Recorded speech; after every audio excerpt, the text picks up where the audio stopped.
How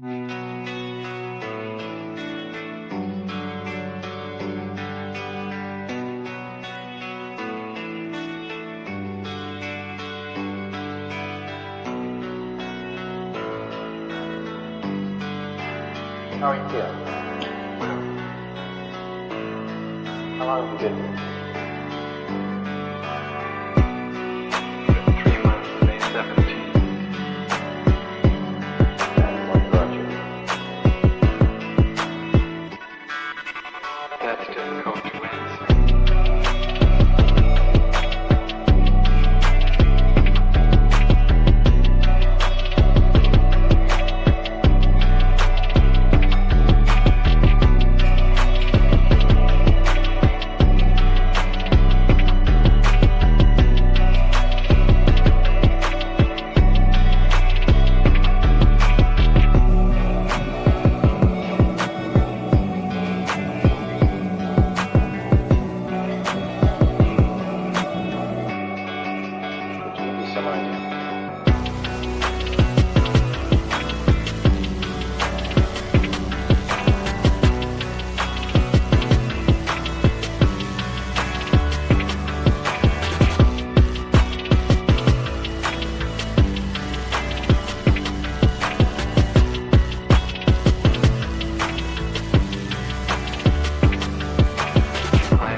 Eventually resulted in your being here in the hospital.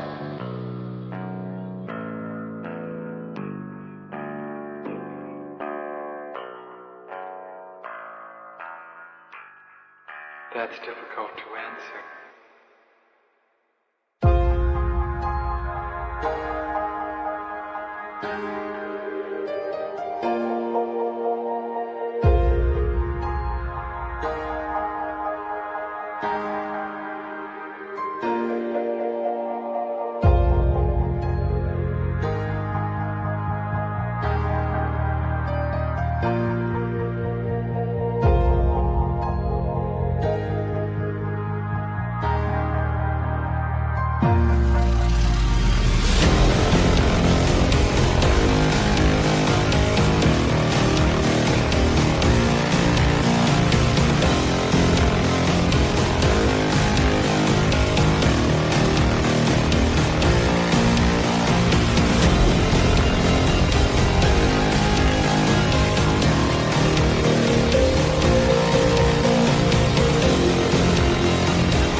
is the end. There's a noise inside my head of crying people facing death. Is this the end? Is this the end?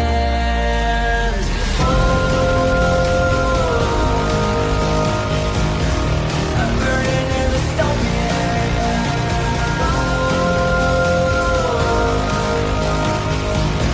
There's no place to hide.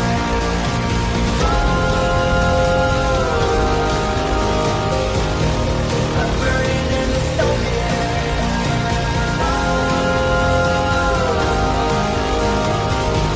This is the final genocide. What have we done to the world?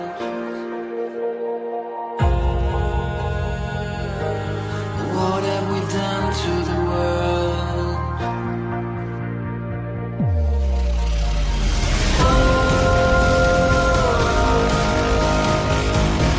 I'm burning in the stone.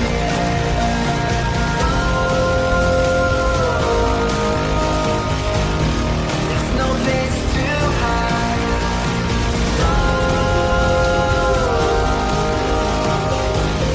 I'm burning in the stone. This is the final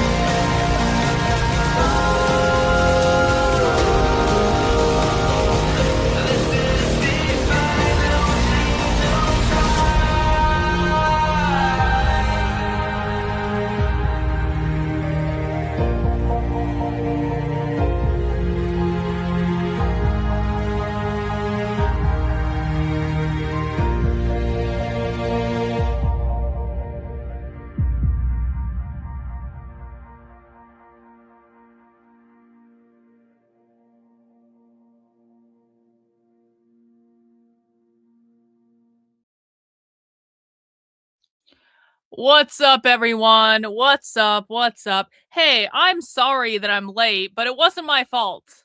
It wasn't my fault I was late. It wasn't my fault. I didn't do it. What happened was we were going to watch an Arizona City Council meeting today. And we were going to watch an Arizona City Council meeting where a whole bunch of leftists were going to go testify about like anti-ICE stuff, and they were going to whine and complain, and then we were going to laugh at them. And I had it all queued up. I've had this city council meeting queued up for like 2 days. I had the window open on my desk. I was ready to go. I was like making the thumbnail. We're going to watch the city council meeting. And then I went to play the city council meeting because I wanted to make sure we were in exactly the right location in the video. And poof, just like that, the live stream disappeared. It doesn't exist anymore.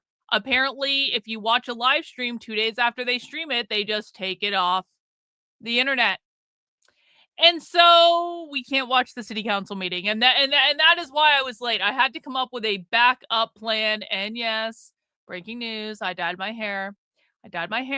Okay. I'm allowed to change the color of my hair. What do you guys like? I dye my hair like all the fucking time. You know what? I was just feeling a little bit darker. I was feeling like it was time to go like a good chocolate brown. I've had those red tints in for a while. I was feeling like I like, we're like, I mean, listen, we're crafting an outfit here. We're crafting an outfit. I mean, come on. No one's got a better sunglass collection than me. I'll tell you that. Literally no one on the internet has a better sunglass collection than me. Hey, thanks for being a member of the channel for 2 months. I wonder if Epstein had any tie to the Finders, aka the cause of the Satanic Panic in the 80s and the 90s. Worth looking into them as they share a lot. I have no idea what you're talking about, but I do appreciate you being a member of the channel. Thank you so much. Thanks for being a member of the channel. Look, my hair looks. I know. You know what? Listen, I know how to dye my hair. I've been dyeing my hair since I was a teenager. Because you can make your hair different colors, and that's fun. And so I decided to dye my hair darker. And I always remember, what are you guys talking about? Like, I have brown hair naturally. It's just not this dark. So this is very close. I will never dye my hair black again. Dyeing your hair black is like a horrible, horrible, horrible mistake. It never comes out. And it's just like, it's always too severe. But if you go right up to the edge of black, you go like a dark chocolate brown, I find that's the sweet spot. Whatnot plug. Well, actually, now that you mention it, I have to show you guys the bag I just got from Whatnot. I have to, and you're gonna understand. I was under duress. I had to buy this bag. I had to buy it. You just teed me up there so beautifully, because I have the latest bag I've got from Whatnot right here, because I have to show it to you guys. And listen, you will understand as soon as you see this bag. You will understand why I had to buy the bag. I had to. It was like the law. First of all, Bulgari is one of my favorite brands for bags, because I think their bags are really cool. I think their bags are really well made. They have a really cool chain. I will show it to you guys. So Bulgari in general is something. You can also get Bulgaris for like a really good price. You can get Bulgaris like for maybe like $300-400 if you find the right one at the right time. So it's a brand that I keep an eye on. And of course, I really do like special limited edition bags. I really only collect limited edition bags when I'm buying like real bags and not buying them from China. Like, I'm not going to pay thousands of dollars for a bag in the store. I'll pay hundreds of dollars to China for exactly the same bag. But China doesn't make the limited edition bags. My friends in China only make the standard offering of bags, and with very rare exception do they make the cool limited edition bags. And so when I saw this bag come up at the auction on Whatnot on Saturday or Sunday, I forget which day, I had to buy it. I had to buy it.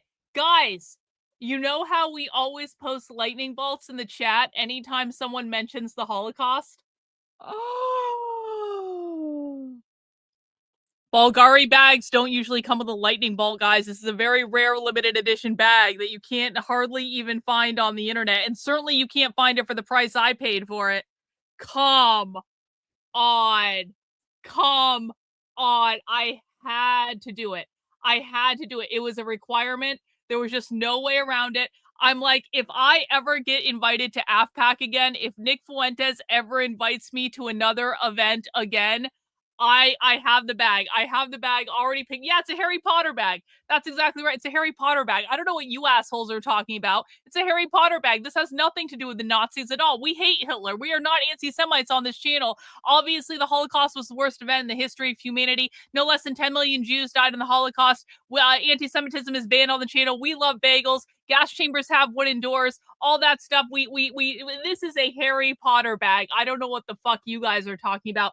And it has a special serpent head, because usually these are a different color, but this one is black and it has sparkle. I had to get the bag. I had to. It was a requirement. There was no other decision to be made. I would have paid significantly more money than I paid for this bag to have this bag, because it's a requirement. It is the Holly purse. Me mom died in the Holly. Yeah, did you guys know there was a whole bag to represent me mom died in the Holly? And I own it. You're welcome. And you guys want to see the chain, because I told you the chain on Bulgari bags are so cool, because the chain looks like a snake. That's part of what makes Bulgari bags so cool, is the chain looks like a snake. So it's not even a perfect bag. It's not in perfect condition. It's like scuffs and everything. I don't care. This is a perfect bag. It just barely fits my phone. Can barely fit anything in it. But it has a lightning bolt and a snake head, and it's reminiscent of Harry Potter. I don't know what you guys thought I was going to say, but obviously it is reminiscent of Harry Potter. Thanks so much for the super chat. I have an anti-ice speech from a California City Council meeting for your viewing pleasure.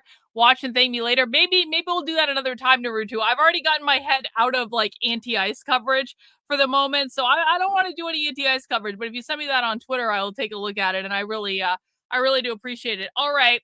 Bag plug out of the way. I love Harry Potter. Harry Potter is my favoriteest movie of all time. And you know what would really look great with this bag? You know what would look awesome with this bag? Like a really nice Hugo Boss coat. Do you guys think I can find a Hugo Boss coat on Whatnot? I bet I could. You can find anything on Whatnot, man. I think the next thing I need to buy is a really nice Hugo Boss coat to go with my Harry Potter handbag. Anyway, since I was out of luck when it came to the original thing we were going to watch today, I had to pick something new at the last minute. And people have been bugging me. They're like, "Karlyn, why aren't you talking about the Epstein files?" And I'm like, "Cuz I don't want to read them." Like, "Karlyn, why don't you talk about the Epstein files?" I don't want to read them and do the work, but But, but we are all very lucky and very blessed that Owen Shroyer does want to read the Epstein files. This is like Owen Shroyer is now in his element. Owen Shroyer wants to read the Epstein files. And even more importantly, Owen Shroyer wants to read the Epstein files on the internet to us in a place that we can watch and listen and learn what is in the Epstein files. Because, to be honest, it is probably like a professionally responsible thing to do to understand what's in the Epstein files. I probably should understand it. I probably should have a little bit more context than a whole bunch of people did a lot of really bad stuff and it was really bad and no one wants to get arrested for it and Trump's never going to arrest anyone for it because Trump's in the files too and maybe even did some really bad stuff. And it's like, obviously it's a really depressing topic, but Owen Shroyer is very nice to look at. And so it might be a depressing topic, but he's really nice to look at. And so it balances out and he's got a nice voice and he's got a nice accent. And he's usually like, I'm not usually even attracted to men that look like him, which is weird. But he's just like objectively good looking. That's just all I'm going to say. He's just objectively good looking. And so, if Owen Shroyer wants to read us the Epstein files, so that we can learn what's in the Epstein files and maybe even get his take on it. He's got a whole bunch of videos here. I thought we could give him a watch. So that is what we're going to be doing. We are not doing anti-ICE content today. Yeah. So, it's a good day. Guys, it's sometimes we cover the far left almost every single day on this channel. Sometimes it's okay to take a break. Sometimes it's okay to watch other stuff on the internet. And there's going to be a lot of coverage this weekend. Well, in theory, did you guys hear Jake Lang got arrested? Jake Lang arrested in Minneapolis. Here, I'll show you. It's on my timeline. Jake Lang, being the retard that he is, went to the Minnesota State Capitol, and apparently the Democrats at the Minnesota State Capitol had erected a sign made out of ice. And as you can see in this video here, Jake Lang went and the sign used to say prosecute ICE, and then Jake Lang went and destroyed it. So it said pro-ICE. And, he's doing this because he was supposed to do a rally outside the Minneapolis State Capitol on Saturday. And I was really looking forward to this rally, quite frankly. It was very entertaining the last time Jake Lang went to Minneapolis and almost got killed. And so I was all excited to do Jake Lang coverage on Saturday. And I think you were too. Sadly, now Jake Lang is going to prison. Sadly, now Jake Lang says, "I'm currently being arrested outside the Minnesota State Capitol for turning the prosecute ICE sign the Democrats erected into a wonderful pro-ICE sign. They're charging me with a felony for $6,000 in damage. I'm being taken to the county jail." So, fingers crossed that Jake Lang will be out of jail by Saturday. And fingers crossed that we don't I really if Jake Lang has to sit in jail over the weekend, I'm going to be really upset. He's got plenty of time to get out of jail. He's got plenty of time to do his little publicity stunt in front of the Minneapolis State Capitol. I want my entertainment on Saturday. I know you guys want your entertainment on Saturday. And so let's all send positive vibes and positive energy to Jake Lang that he gets his ass out of jail so he can all entertain us on Saturday. Are you guys all sending positive energy? One in the chat if you're sending positive energy so that Jake Lang gets out of jail. You know who's definitely getting out of jail today? Antifa Kyle. I'm not going to say a lot about this because I already posted a video earlier. I've already made several tweets. I posted on Substack. This is my opinion on the Kyle Wagner, Antifa Kyle arrest that happened this morning in Minneapolis. Because of course, the Trump administration, because Kyle went viral on social media on the conservative right, The Trump administration had to do something about it because optics, okay, guys? We can't arrest Antifa when they're publishing terrorism manifestos. We can't arrest Antifa when they're impeding the operations of ICE. We can't arrest Antifa when they're setting off fireworks in residential neighborhoods. We can't arrest Antifa when they're taking over several block radiuses in major cities and starting dumpster fires, like literal dumpster fires. We can't arrest Antifa when they attack ICE agents using weapons and umbrellas and they destroy ICE property. We can't arrest Antifa when they literally like physically assault people. We can't arrest Antifa in any of those instances. But you know when the Trump administration will absolutely arrest Antifa? When they go viral on conservative media. That is the only instance in which the Trump administration will do anything. This is why I say I don't care if you like Twitter or not. You have to get your ass on Twitter, because the only way that we will ever, I promise you, the only way that we will ever get the attention of anyone in the Trump administration with my materials is if it goes viral on Twitter. This is the sad reality of the world, guys. The only thing, literally the only thing that makes the Trump administration take action on anything is it goes viral on Twitter, on conservative Twitter, not even just Twitter in general, conservative Twitter. Conservative influencers are talking about it. Conservative influencers are sharing it. Conservatives are whining and complaining about it. That is the only thing the Trump administration cares about. And so that is why we all need to be on Twitter, and that is why you need to be posting on Twitter, and you need to be sharing my stuff on Twitter, and you need to be doing all the things that I tell you to do all the time on Twitter, not because any of us like being on Twitter. Sometimes you have to do things that you don't want to do, okay? We do it because it is the only fucking thing our politicians care about. It is the only thing the journalists care about. It is the only thing the pundits care about, is what is going viral on right-wing Twitter. That is it. The reason that Kyle Wagner got arrested is not because he did anything significantly worse than we have seen the left do a million times.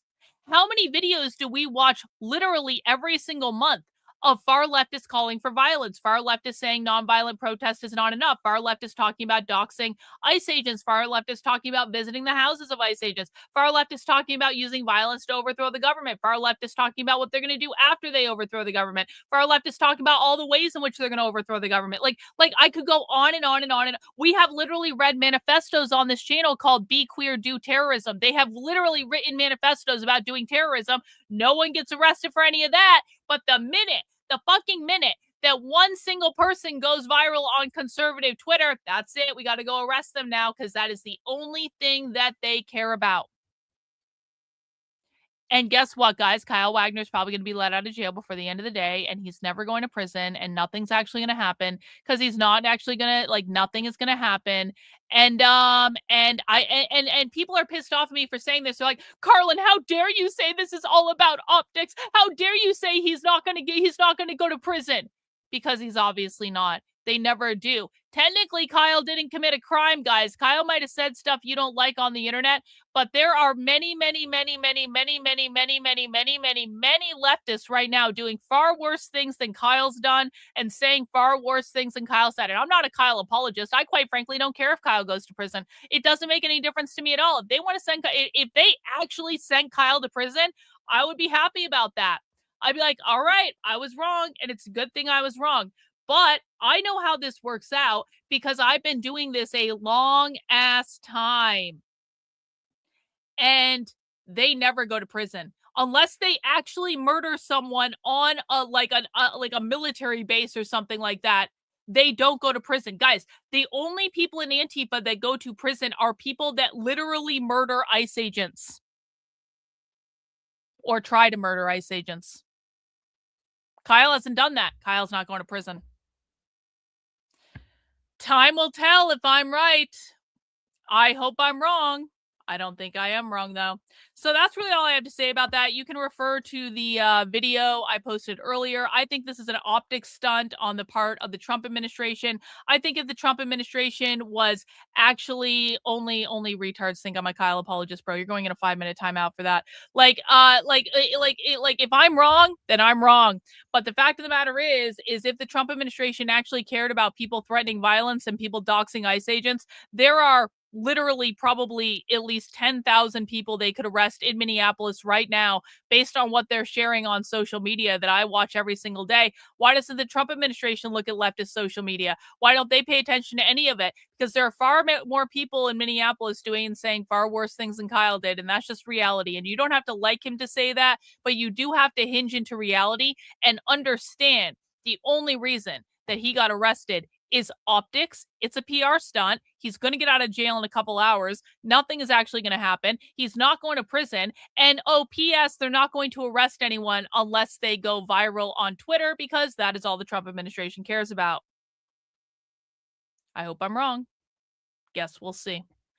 Anyway, guys, you can also find that video over on my Substack. That is Karlyn, Karlyn.substack.com.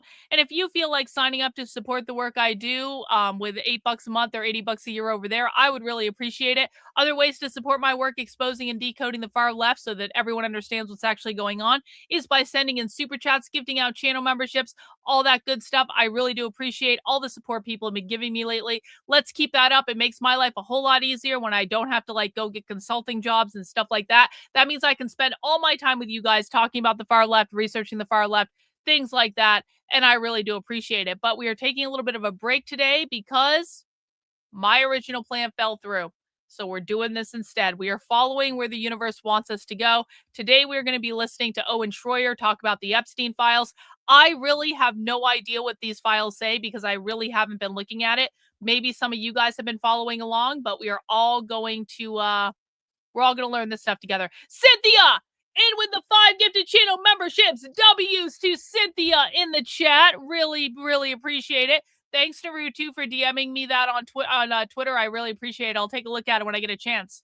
So, guys, let's just dig into it. And I think the best place to start is with this video that Owen posted 2 days ago. I reviewed all major and most disturbing new Epstein files. That seems like a good place to start.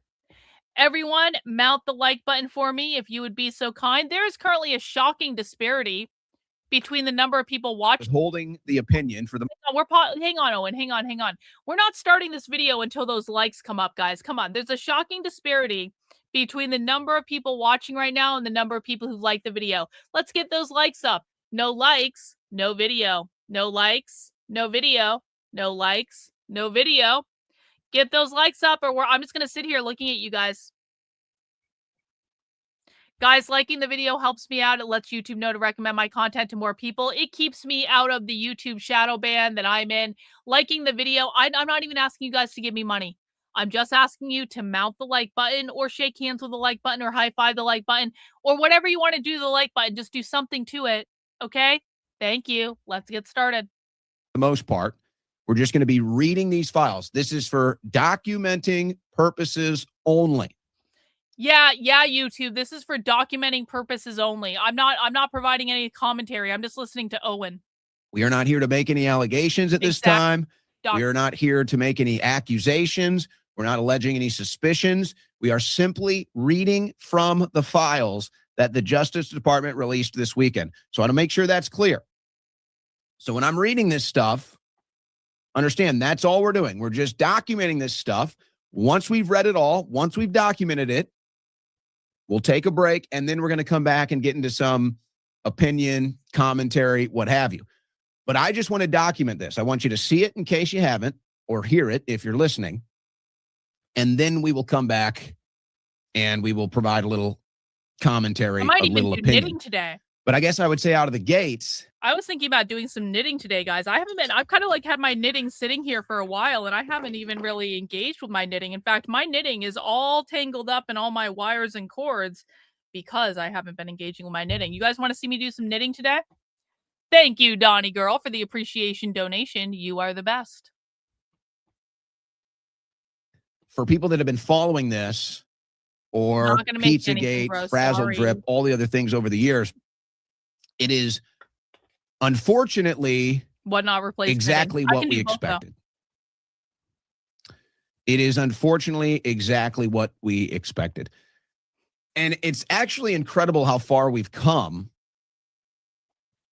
Specifically, and maybe you can relate to this out there, let's say our fellow conspiracy theorists. It's amazing how far we've come, where if I would have said some of this to family and friends, let's say 10. Trendolin, if you're nice to me, the next time I come out there, I'll just give you one. Do you know how many shawls I have, Trendolin?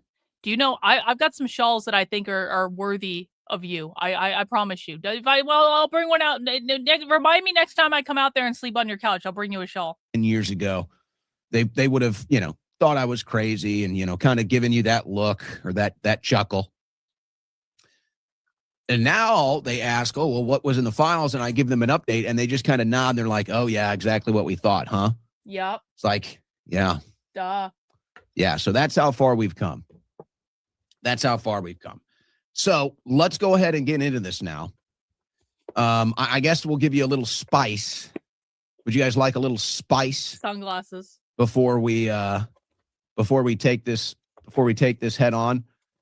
Yeah, I'd say this is a little spice for you right here. Spicy. And it's true, isn't it? This is a meme from His Excellency at Rare Palace. MAGA 2020 to 2024. Save the children. And we all remember the Jim Caviezel Sound of Freedom movie that everybody was celebrating and So promoting. real. And for good reason, talking about the trafficking of children and the satanic pedophile networks and everything else. So MAGA was all about it then. But now that we get the real evidence, we're not talking about a movie. We're talking about the actual government files. Now, all of a sudden, MAGA is not interested. MAGA doesn't want to talk about it. It's boring and everything else. So how about just a little spice? Bro, the level of cope with MAGA is seriously real. Like, the level of cope, you guys should have seen all the conservatives whining in my comments earlier when I said that the only reason the Trump administration arrested Antifa Kyle was because of optics. Like, there were so many conservatives in my replies going, no, Trump actually cares about us. You're as leftist. It's like the cope among the MAGA cult is real.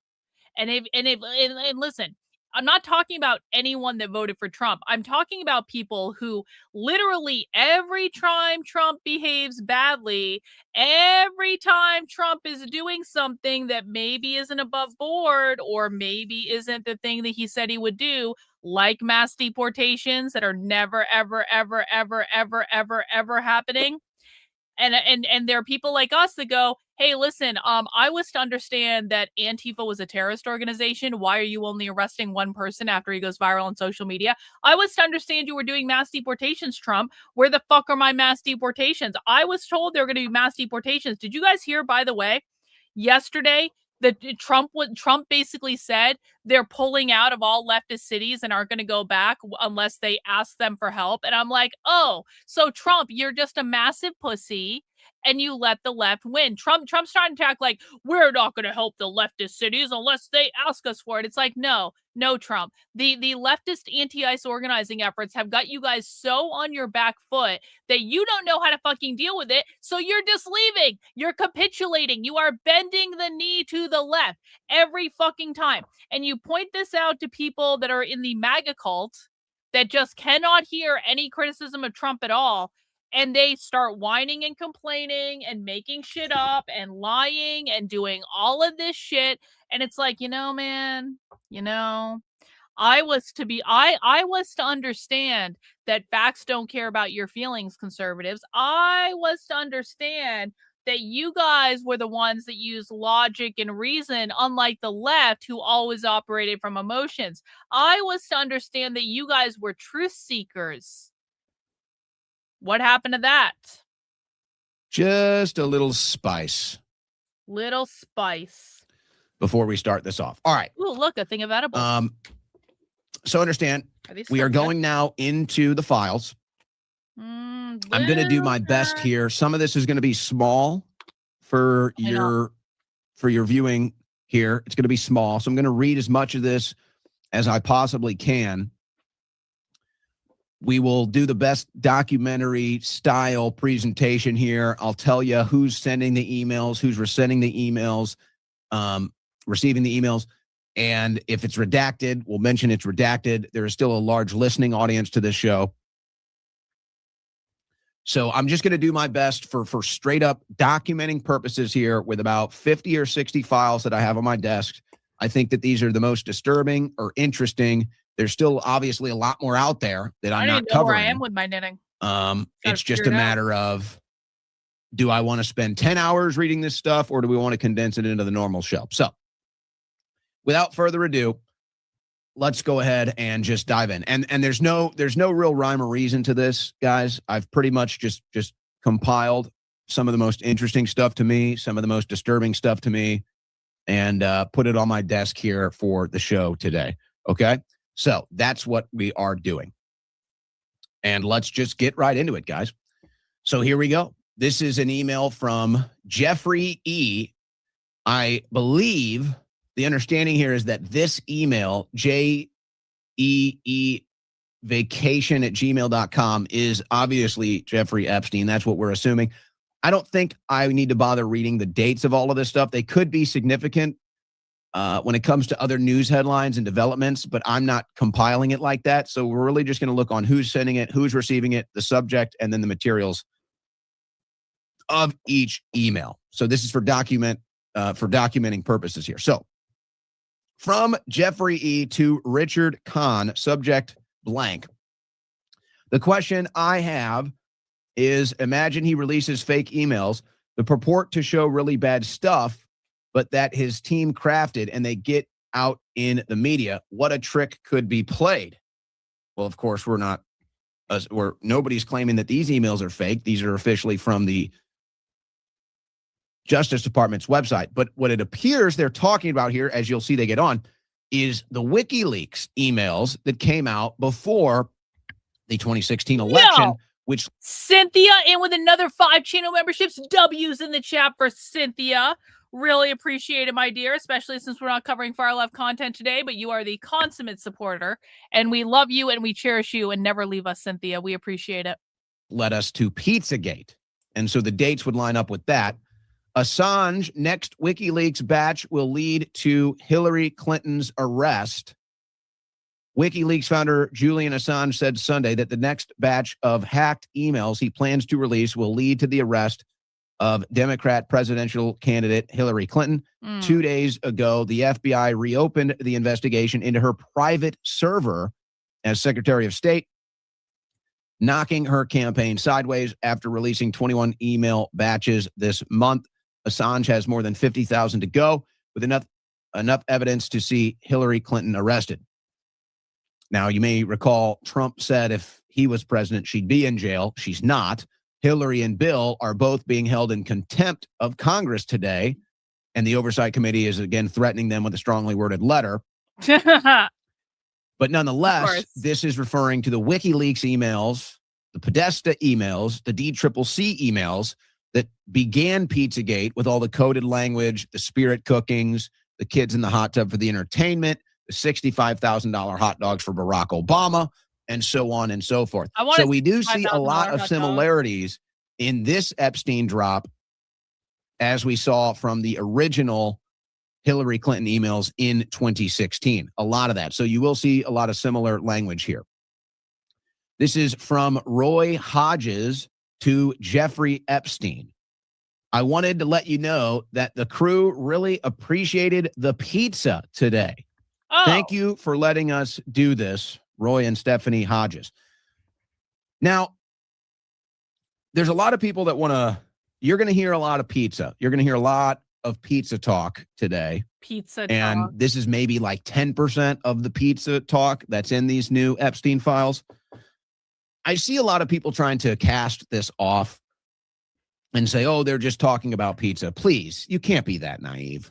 You cannot be that naive. And so if you're trying to say that this is normal and that you think they're actually just talking about pizza, you're either a dishonest person or you're intentionally blinding yourself from the truth because the truth is just so nasty and you're not ready to handle it. How many emails do you think you're sending back and forth with friends talking about how much you love pizza and the different context in which they use pizza, much of it not even making any sense? If you go through your emails and you look for pizza, it's probably just going to be maybe a receipt from a pizza that you ordered online. So let's not play this game. Oh, they're just talking about pizza. Please. Everybody knows the FBI, the CIA, these investigative bureaucracies, they all know that this is code language. So let's not play that game. And I see a lot of people trying to play that game. We're not going to play that game. So there's one for pizza. Here's another one. From redacted to Jeffrey E. Subject, the pizza monster. The pizza monster. You mean a radiating soft glow with the look of bliss and excitement? That's the pizza. That's the pizza we're talking about. A radiating soft glow. The look of bliss and excitement. That's the pizza. The pizza monster.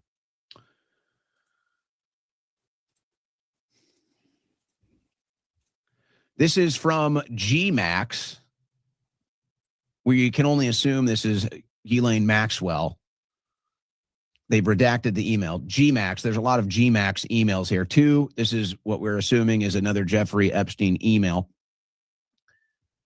To give a little context, let's look at the first email here. I watched them all. Please don't send any more. This is to blank from Jeffrey Epstein.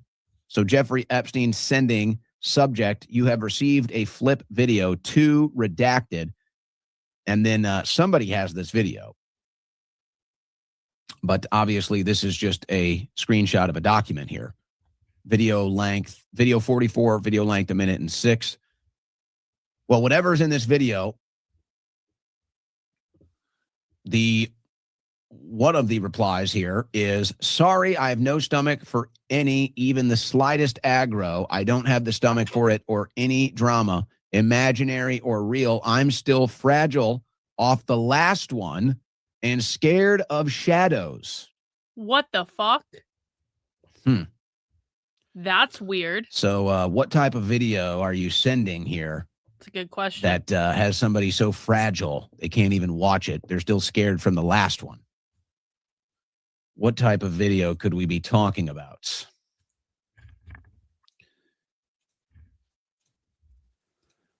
All right, here's an email to J.E. Vacation from Peggy Seagal. Title, Kenya. Let's go to the most significant part here.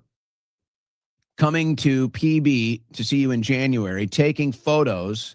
We'll have a ball and think of you all the time. Can bring a little baby back for you or two, boys or girls. So Madonna. We'll email when we get to Amsterdam.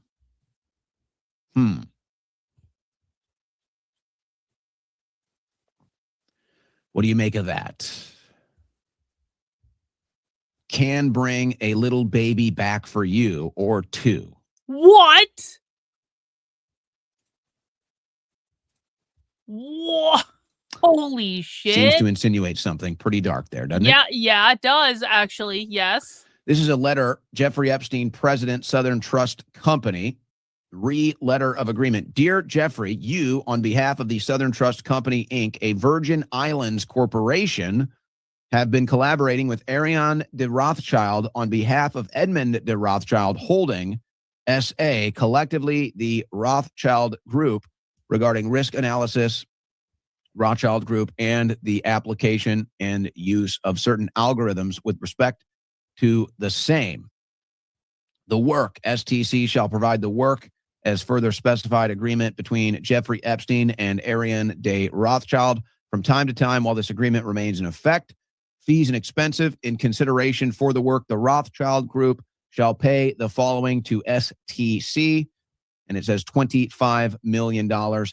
Payment shall be made to the Rothschild Group STC by not later than 3 days after EDRH makes payments to the U.S. So this is one of many indicators that Epstein was very close business partners with the Rothschild family. Mm-hmm. Now, there's also a lot of themes dealing with goy, and this is a word that many of you probably hadn't even heard of till recently. I've heard of it. We'll document this now. We'll come back to this subject, but you're going to hear this trend a couple of times here as we're documenting these files.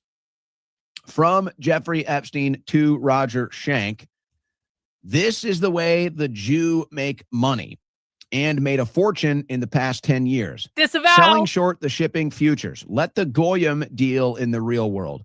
From shipping news, the most dramatic growth has been in shipping futures. I just want to remind everyone, we love Jews on this channel. Which allow shipping companies to lay off risks. The most popular futures are forward and freight agreements to deliver goods to a particular route at some point in the future. So it just goes on. They're talking about trade routes. They're talking about trade. But obviously, the most interesting thing here is at the beginning, from Jeffrey Epstein to Roger Schenck, this is the way the Jew make money and have made a fortune in the past 10 years, selling short the shipping futures. Let the goyim deal in the real world. Now, this, you have to wonder how this ties into everything that Trump is doing as far as trade routes and trade is concerned, and why he's trying to secure trade routes in the Middle East, why he's trying to secure trade routes with Greenland. That's a good question, actually. I don't think that this is insignificant email when we are considering those current developments. So this is a FBI file. You can see the case ID, everything else. Epstein, Jeffrey, child sex trafficking. This is from 2019. Still a lot of redactions here, so we work our way through them. Called the FBI National, so redacted, called the FBI National Threat Operations Center to identify herself as a victim of sex abuse by Jeffrey Epstein and others. Redacted provide the following information. Approximately in 1994, Redacted revealed herself to Redacted as a past victim of sex abuse by Epstein. Redacted described the abuse occurred during parties. Redacted further identified Redacted as a friend of Redacted. In approximately 1996, Redacted resided with Redacted in Redacted.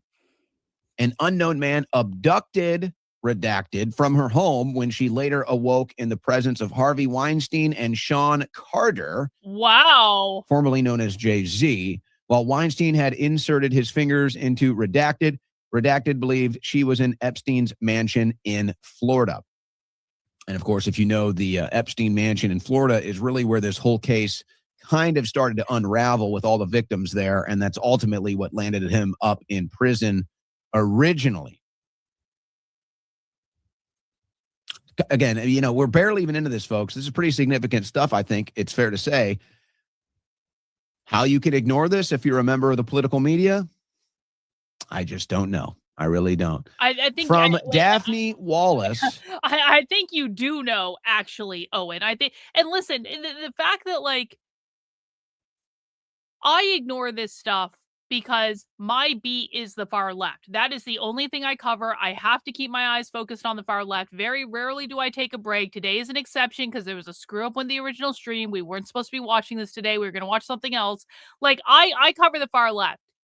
However, if I was doing just, like, I don't know, general commentary on politics, and I was just doing general punditry, and I didn't have a very specific beat that I was covering, there's no way in fucking hell I wouldn't be covering the Epstein files more in depth than I am. It's just not my thing to do.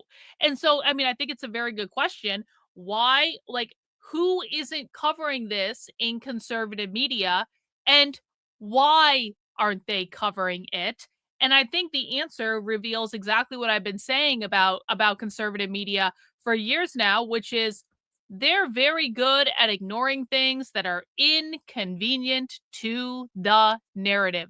If you do not follow the narrative in conservative media, you do not exist in conservative media. They will kick you out. They will gatekeep you. They will ignore everything you do. They are not truth tellers. They are only there to push a very specific political narrative designed to help their own side.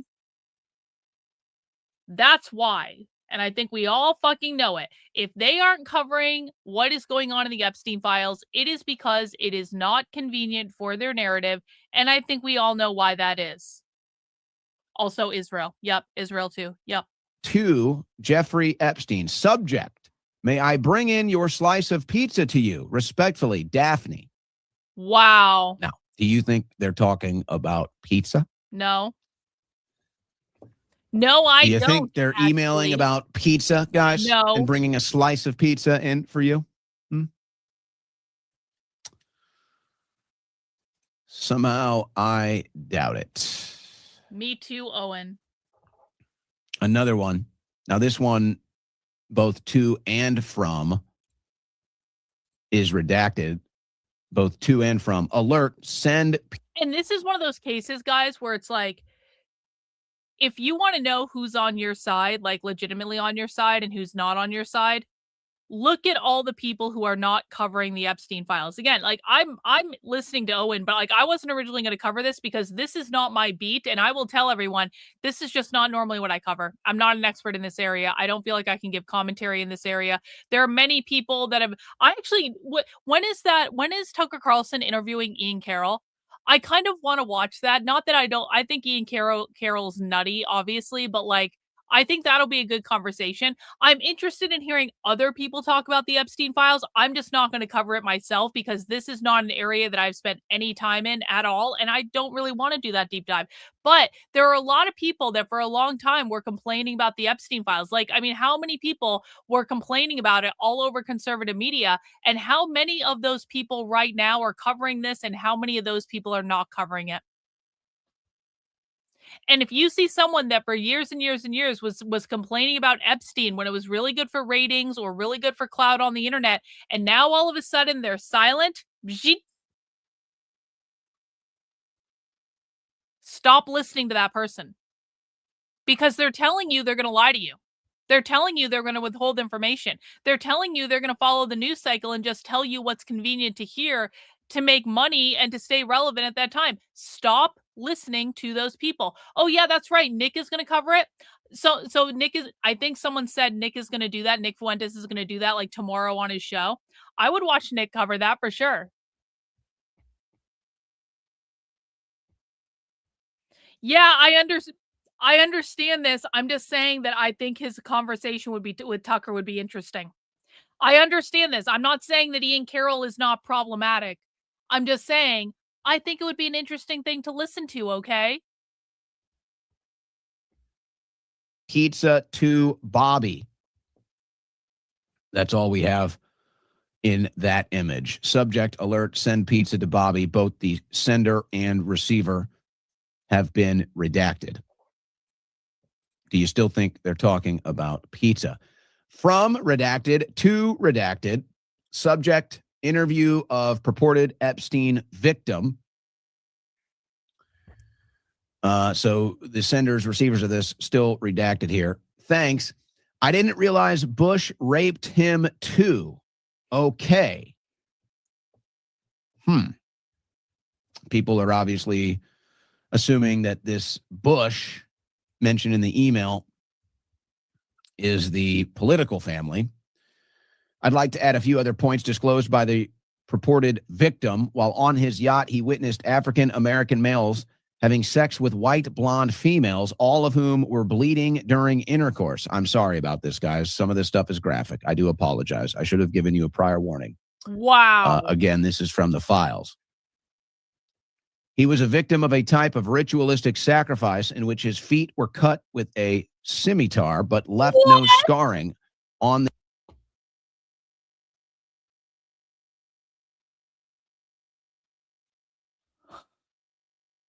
Again, please, Owen.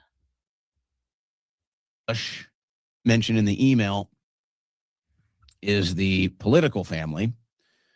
I'd like to add a few other points disclosed by the purported victim. While on his yacht, he witnessed African-American males having sex with white blonde females, all of whom were bleeding during intercourse. I'm sorry about this, guys. Some of this stuff is graphic. I do apologize. I should have given you a prior warning.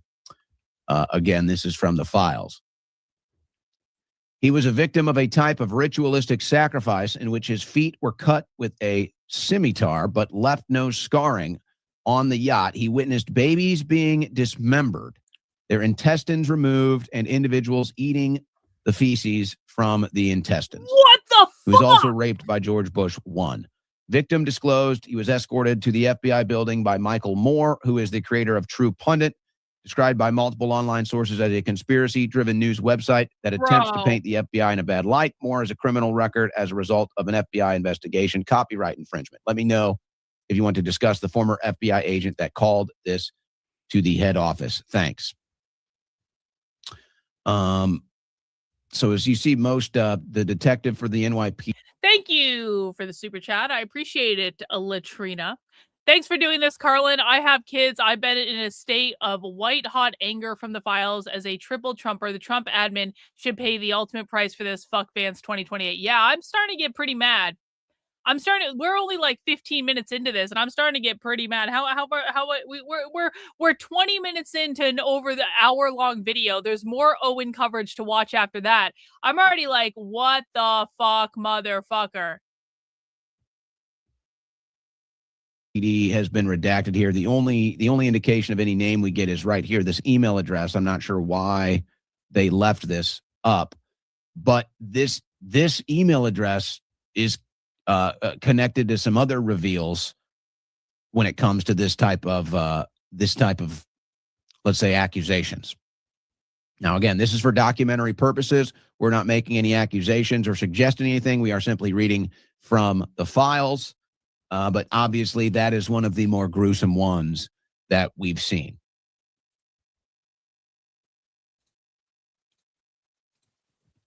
And I'm guessing with the New York Police Department, ultimately some of the Epstein case files did end up in New York. And that's also where the Anthony Weiner laptop ended up. I'm not sure these two things are connected, but I figured for the purpose of just putting that on the record so you get a better idea. Here we have, again, an email from Redacted to Redacted. Subject, interview of purported Epstein victim. Myself and S.A., and this is where they're redacting, I'm assuming, the investigators here, the law enforcement in the case, conducted an interview of a purported victim of Jeffrey Epstein as per referral by the FBI S.A. Redacted and journalist Michael Moore, not the filmmaker. Results are as follows. At 1200 hours, a male identified as one. Hang on. Thank you, Johan, for the super chat. I really appreciate it. The far left will make you mad. This topic will make you sick to your stomach. By the way, gift membership expired, so I bought my own. You are the best. Thank you so much for supporting the channel. Welcome to the cult, bro. We really appreciate you being here. Thank you for all the support. W's for Johan in the chat for becoming a channel member. Redacted arrived at the C20 office. Redacted stated he was unemployed and resides with his mother and her unemployed, morbidly obese boyfriend. Redacted stated he has ingested hallucinogenic mushrooms as well as other illicit substances in the past and currently smokes marijuana. Redacted reported being raped, sodomized by his great uncle since the age of 5-year-old until 22. Redacted described meeting Epstein at a yacht club in Redacted, and it looks like that's a state, likely Florida. Of his relatives were members first at age 5 and later at age 8. Redacted states he was sodomized by Epstein in 2000 on a large yacht.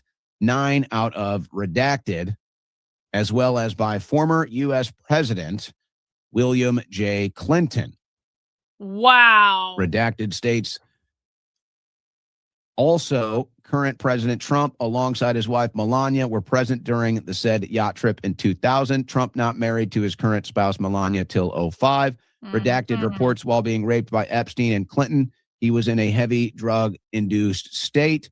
Redacted stated all of the above incidents were recovered repressed memories until he began therapy sometime in 2016 approximately. Redacted offered no supporting or corroborating evidence or witnesses that could be contacted. Redacted appeared to be emotionally unbalanced and not intoxicated. At this time, it is not recommended that any additional investigative resources be expanded concerning Redacted's claim.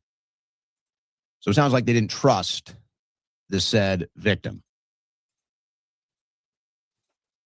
To Redacted from Jeffrey Epstein. Question for you. I think pedophile is the plural.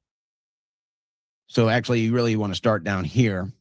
From Jeffrey Epstein to Redacted. Question for you. Paris with Woody Allen. Sorry for all the typos. For lay pedophile convention, I think pedophilie is the plural. So that was the final message here sent to Epstein. We're talking about pedophile conventions in these emails. What the fuck? To Valston Contrin from Leslie Groff.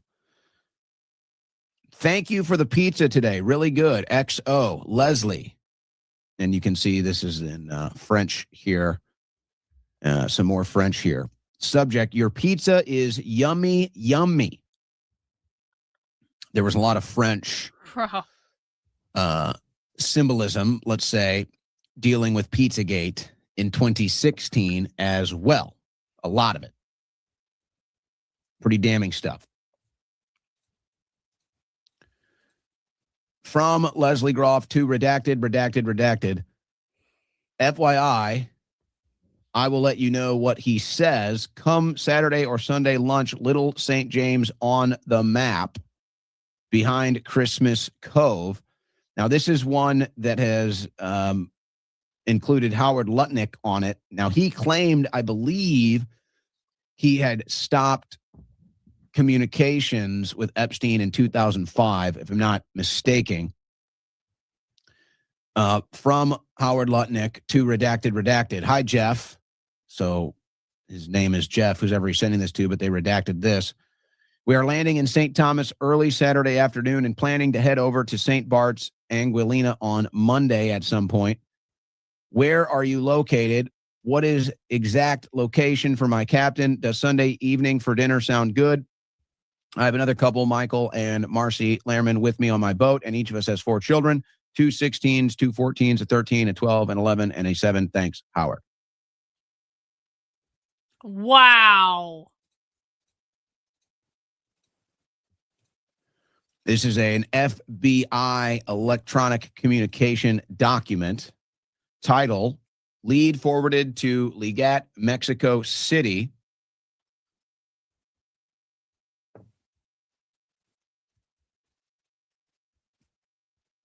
Approved by Redacted, drafted by Redacted, contact Redacted, synopsis.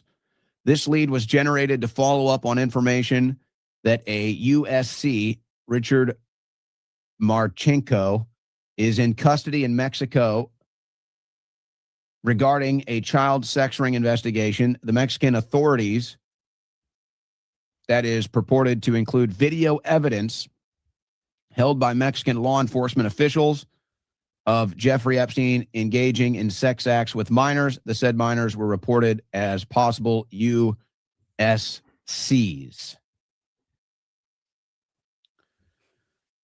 Enclosed are the following items: TLO reports, DMV image of Turner, DMV image of... Okay. I absolutely detest when people do this shit on my channel. Excuse me, I don't like this person because they did something I don't like, and they're beefing with some other content creator on the internet. And so I don't know why you're listening to Owen Shroyer because he got in a fight with Alex Jones. I fucking detest this shit. I detest this shit. I don't care if Owen Shroyer had a falling out with Alex Jones. I don't know Owen Shroyer. I don't know Alex Jones. Neither Owen Shroyer nor Alex Jones have ever done anything to help me or promote my work. Therefore, I'm not taking sides in that particular beef because, quite frankly, I don't fucking care. Owen Shroyer is going through the time and the trouble to read these files word for word on the internet. And so I will listen when he is reading these files on the internet because I like the way he looks and I like his voice. And if I have to listen to this shit, I might as well listen to it by someone who I find, you know, a little bit at least remotely appealing to listen to. So I do not give a fuck about your private feelings about Owen Shroyer or whatever the fuck happened with Alex Jones. It's none of my fucking business. If you don't like it, go somewhere else. But I absolutely cannot stand it when people come into my chat and go, I don't like the person you're listening to, so why are you listening to him? Like, literally, just fucking leave, bro. There's the door. Go away.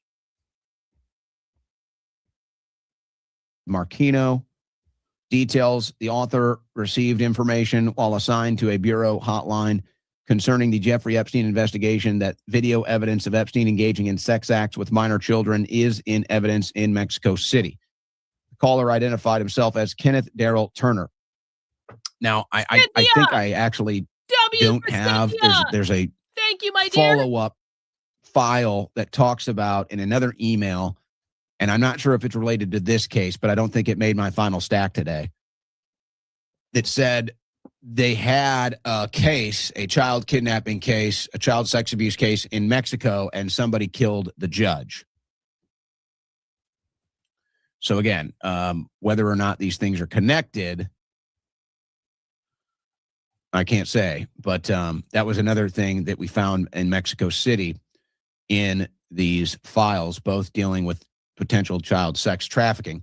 From Jeffrey E. to E.H. Barak, subject, slicing a pizza.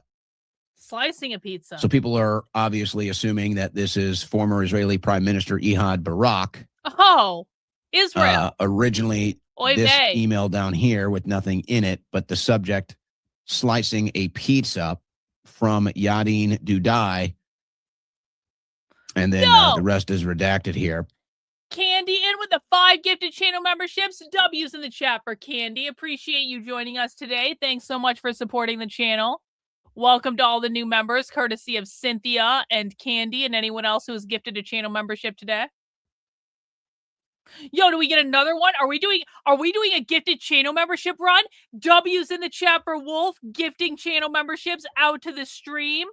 How many gifted channel memberships? We have 25 gifted channel memberships so far. I have the best chat on the internet. Even when we're watching really disturbing shit and we're all processing this information together, my community is still gifting out channel memberships to the entire community. Would love to hit 100 new members today on the channel. That's going to be our goal from now on. Can we just hit like 100 new channel members like every day? Can we make that dream a reality? 20 people gift out 5 channel memberships. We got 100 new members on the channel. And guys, when you're a member on the channel, just so you know, you get access to my spy streams. Spy stream is when we go inside a live leftist training and we literally watch it live. And so that is a supporter exclusive perk most of the time. Look, we got Birdman racing in with the 5 W's in the chat for Birdman. When you gift channel memberships out to the community, guys, we will appreciate you by giving you a round of W's in the chat, because you're not just supporting me and my work and making it possible for me to do stuff like this. You are also supporting the community. It's awesome. I really appreciate it. And let's keep it rolling. We're watching disturbing shit, but that doesn't mean we can't be nice to each other. Funny, equivalent to people that feel that on leap year they get an extra day. Subject, slicing a pizza. Do you still think they're talking about pizza? No. Here's another unclassified FBI document, CHS reporting document. Let's go down here. Harry has been involved, has developed Trump's hotels, and is a billionaire. Harry, redacted, introduced her to the Indonesian CIA. Hang on. We got a super chat. Thanks so much for the super chat. Owen went to jail 5 times for the right only to be stabbed in the back by them. Yeah, he did. He got fucked over by Trump big time. I don't agree with him on everything, but damn, he was done. Owen Shroyer was absolutely done dirty. 100%. And listen, again, I don't know what happened between him and Alex Jones. I watched a little bit of it. I found myself more on Owen's side than I was on Alex Jones's side, if I'm honest about it. But like, there is no denying that Owen Shroyer has been done dirty by the right. He literally went to prison and he didn't do anything wrong. So I appreciate that. Old Sub Sailor, W's in the chat for Old Sub Sailor. 5 gifted channel memberships. You rock, bro. Thanks so much. The way you're doing your makeup, happy goth. Well, the ironic thing is, I'm not wearing makeup. Okay, I may be wearing like a little bit of lip gloss just because my lips get super chapped and people give me shit for it. I'm not wearing makeup. This is what I look like. I I swear to God. So, and people are saying, she's using a filter. No, I'm not. I'm sorry that I have good skin, guys. I'm sorry, but I'm actually not wearing any makeup right now. I did dye my hair, though, so that's what's going on with that. But I appreciate it. Thank you. Redacted, Harry Redacted speaks Indonesian. Harry bought his Beverly Hills home from Trump at an inflated price. On Redacted was at Harry's house when Harry redacted that Trump told him that he was going to fuck Amazon over their military contracts. CHS advised that this was a real collusion story. Exactly. Tim's got it exactly right. This is not makeup. This is called Winter in New England. No, it's also called Whatnot skincare products. I have more skincare products in my home right now than I will ever need in my life. You guys should see the amount of skincare products that I put on my face every single day to keep it looking at least 10 years younger than it is. But you know what? It's okay because it feels good. And I got it for cheap because it's on Whatnot and Whatnot rules. Trump has been compromised by Israel, and Kushner is the real brains behind his organization and his presidency. Unclassified FBI document, and then you can see the tags for this document right here. FD 1023, official record, FBI. You want a code for Whatnot? I can give you a code for Whatnot. Hang on, you guys want to join Whatnot and get a credit? I can do that. I can give you guys a credit to use on Whatnot. Hang on. I have the power to do this. Get a $10 to $200 credit when you buy stuff on Whatnot. Here you go. I got you guys. I got the hookup. I got the hookup with the code. Shit. Didn't want to do that. There we go. In the chat, you guys can grab that code and go get some credit on Whatnot. And when you guys get a credit, I get a credit, and that's cool. Hey, W's in the chat for redundancy, gifting a channel membership. Really do appreciate it. Go join Whatnot, guys. It is the best. It's the best. Trendlin. Trendlin. Go do it. You know you want to. You know you want to check it out. It's worth it. From Redacted to Redacted. Subject, interview of purported Epstein victim. You know what? We already read this one, guys. I apologize. Let's move on. To Nellie Bulls. Now, that name might be significant. Again, this is for documentary purposes. So we're not going to make any assumptions or any accusations, but this name might be relevant as far as current events are concerned. To Nellie Bulls from Redacted. Subject, Jeffrey Epstein. We'll start at the beginning here from Nellie Bulls, reporter, The New York Times. Nellie Bulls, reporter, The New York Times. Says Jeffrey Epstein's. Trendlin, the postal lady, she got pissed at me a couple weeks ago. She delivered a whole bunch of packages to my doorstep, and I just happened to open the door, and she looked at me and she was so pissed off, and she was like, "You're getting a lot of packages lately." And I'm like, "Listen, mail lady, your job is to deliver the mail. I am getting mail delivered. It is not my fault that you don't like the type of mail I'm getting delivered, but your job is not to complain about the fact that you have to deliver my mail. Your job is literally just to deliver my mail." I didn't actually say that. I was just like, "Yup, I'm getting a lot of packages. Yup, I've been getting a lot of packages lately." But the mail lady is pissed. Address, please let me know. Thanks, Redacted. Assistant to Jeffrey Epstein. So whoever this assistant was has been redacted. Thank you. Hello, Nellie. Jeffrey will be in New York tomorrow and Wednesday. Might you be around and available to come meet him? Masha believes you will both enjoy each other's company, perhaps Wednesday at 11 a.m. No, I've never spoken with Owen. Totally normal stuff for business emails. Wednesday, 11 a.m. is perfect. I will be there. Good morning, Nellie. Reconfirming you will come see Jeffrey today at 11 a.m. Thanks, redacted.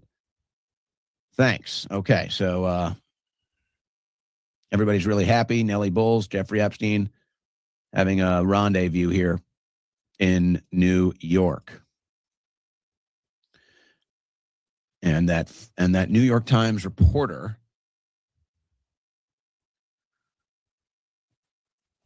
is, well, you can find out for yourself. From Jeffrey Epstein to Peggy Segal, yacht slut. No slut. goyim in abundance. JP Morgan execs brilliant wasps. Now, this is a follow-up email. I may have the original one in front of this, but this is talking about how they wanted to have an event without any non-Jewish people, or that's who they're referring to as goyim. Hey. No goyim in abundance. You haven't been around the channel in a while. I was like, who is that person that's a moderator? Welcome back. Good to see you. So I guess there'll be a lot of non-Jews there. A lot of these goyim in abundance, they say. This was the original. Again, the same senders and recipients here. Yacht slut. Is it going to be 100% Jew night? Even Perlman and Yum Yum has some goyim. I am getting my media elite list FedExed out for Saturday and will email some names. What about Charlie Rose? Love him. What about Jane Fonda, my new best friend? Nothing like an ex-Jew hater with a Jewish boyfriend to mix it up. Peg. Wow.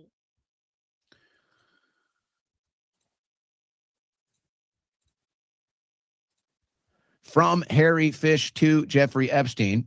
No subject.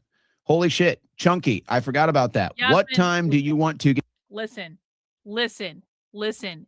You are an instigator. And don't think I don't know that you'd be fucking around with that wrench. I know exactly what random people would get banned for no fucking reason.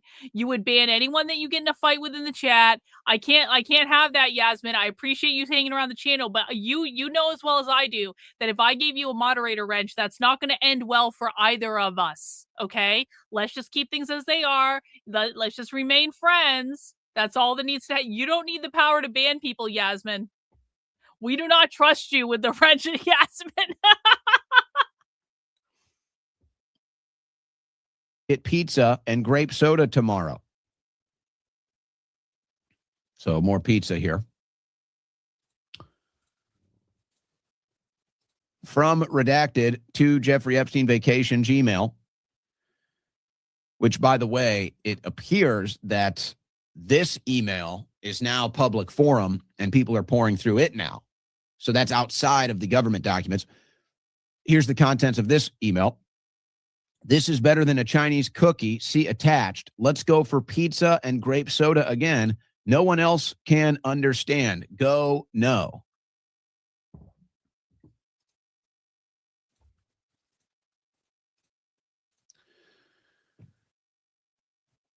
More communications here from the files. To the FCA, David Bowie, Seagrad, James Mersch, Jennifer Friedman, Paul Castle. Redacted is a witness for you. Ask Jess Staley who Redacted is. Why is Redacted so important? Because she was and still is a long-term employee of the Epstein trafficking ring that is still running and being funded today. Date of this, February 2025. So, is the Epstein network still being ran?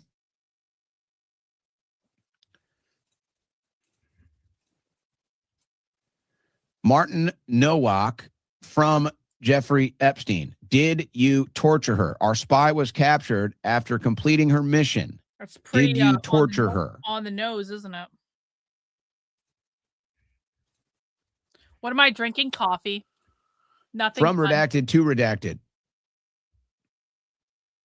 Interview of purported Epstein victims. Okay, we also read this one already. That was one of the nastier ones. Where's my lighter? There it is. From Redacted, this is some law enforcement in New York here. You can see what they left. So from Redacted to a bunch of redacteds, probably all law enforcement. Subject, Ghislaine Maxwell. Let's go down here to the original one. Brian Miller is the only name that they left in these communications. Back in the 90s, Ghislaine Maxwell recruited a girl for a modeling career. Instead of modeling, she was sold as a sex slave and torture. Prince Andrew was an accessory to her death as he tortured her and me to force her murder. I need to get a passport to identify her. I will need someone to contact the passport office to get an expedited passport. He called me wanting me to give him secure email address. He is from Redacted. That number that came up is redacted. So a lot of this stuff that's ended up in the files are just kind of like satellite accusations or satellite speculation, satellite law enforcement emails and stuff of different accusations and different names that have been brought up in these cases. We have more from the Rothschilds. From A.D. Rothschild to Jeffrey Epstein. Hi, Jeff. Very long day sitting on bank board. In beers are okay, but not satisfactory with me.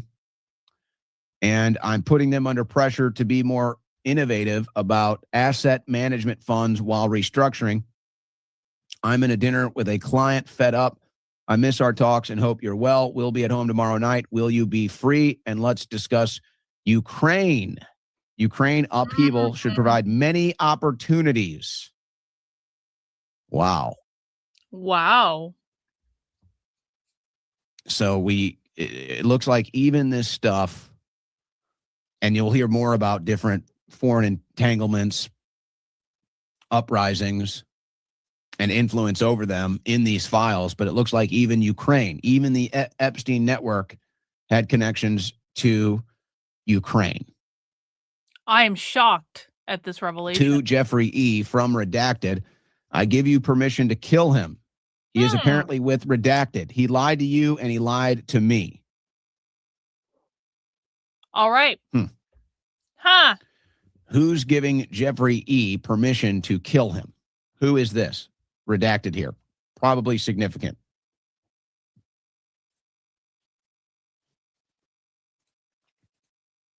It's so crazy that people talk like this. This is, we had mentioned earlier, some of the deals with the Rothschilds. Here's a letter of agreement. In fact, I think we did read this one. $25 million for services. It's like deal cut with the. You guys feel like you're like, it's so. This is like one of those things. It's like this is such kind of like an out of body experience for me to try to even imagine people like this existing in the world. Like I cover some dystopian shit. I'm pretty good at analyzing the psychology of different subcultures and different groups, like all over the spectrum. But this is like next level fucking insanity. It's like I feel like I'm watching Owen read off of a movie script right now. It's how can this type of thing actually exist? It's like Eyes Wide Shut. It's like Eyes Wide Shut was a documentary. Yeah, but like even way crazier than Eyes Wide Shut, right? Man. With Epstein and the Rothschilds. So we'll move on. We already read that. Here's some text messages that were revealed here. The blue, like to understand is Epstein. Like literally. Actually, yes, literally. This is fucking Sallow. This is literally fucking Sallow. And if you don't know what Sallow is, don't look it up. You don't need to see that shit. But it is like literally that. Wow.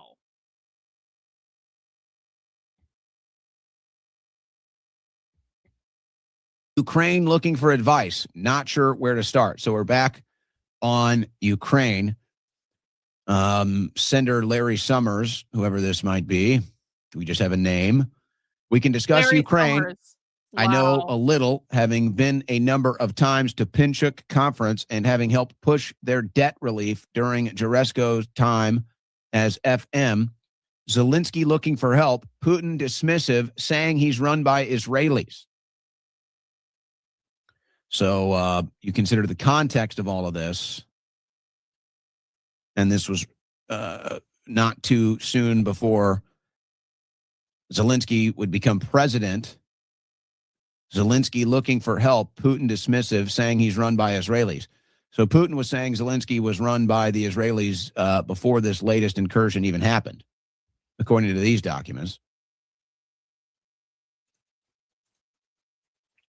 From redacted to Jeffrey Epstein vacation, subject BGC3 deliverables and scope. Now, you scroll down here, you see Bill Gates, Larry Cohen, and then redacted from redacted. So if you skip down here, and there's a couple other things that talk about pandemics. So pandemic comes up in these emails, and Bill Gates multiple times. Follow-up recommendations and or technical specifications for strain pandemic simulation. Strain pandemic simulation. March 3rd, 2017. They're talking about a strain pandemic simulation. And then we all know what happened a few years later. Here's some bank records that were in the files. Wire transfers with Epstein's account. JP Morgan Chase, Citibank, Deutsche Bank. Here's some with David Ellison listed in there. Bank of America, Capital One, TD Bank. A lot of redacted stuff here. Skydance Films. You do see the large numbers here on the right, including this transaction with David Ellison for more than for tens of millions of dollars here. Are there any names that surprise me? No. I pretty much, guys, why do people think I don't interact with anyone in politics? Why do people think I was in politics? I was used within the conservative machine for like 1 year of my life, and then I pieced the fuck out and left. Do you guys know how much money I could have made just shilling the conservative narrative after I got famous in the conservative like ecosystem in 2020? Do you know how much fucking money I could have made just being like and especially if I had lost weight and dyed my hair blonde and gotten a boob job, like it would have been all fucking over. And it's just like, but I don't want any part of this. I don't want I don't want to be around any of these people. I don't want to be around politicians. I don't want anything to fucking do with politics. I don't want to be around any of these fucking influencers. I don't want to be around anyone. I'm good where like, this is why I always laugh when people are like, you're just jealous when people get more attention than me. I'm like, bro, I don't want that level of attention. That puts me into a category that I'm actually not comfortable being in at all, because they're all fucking evil. And if they're not evil, they just completely lack integrity. They're morally corrupt. I don't really want anything to do with them.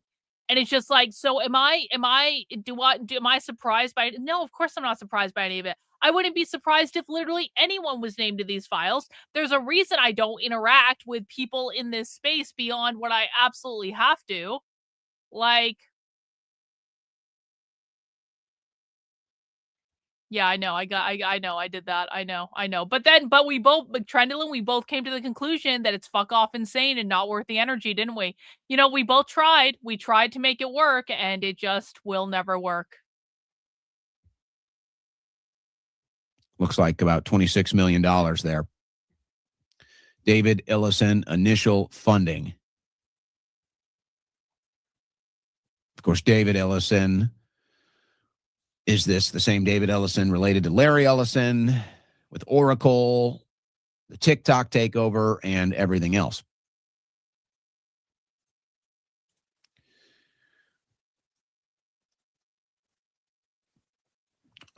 Larry Summers, Jeffrey Epstein vacation. Yeah. Please direct all scheduling in. This is probably the best analogy that I've ever heard of.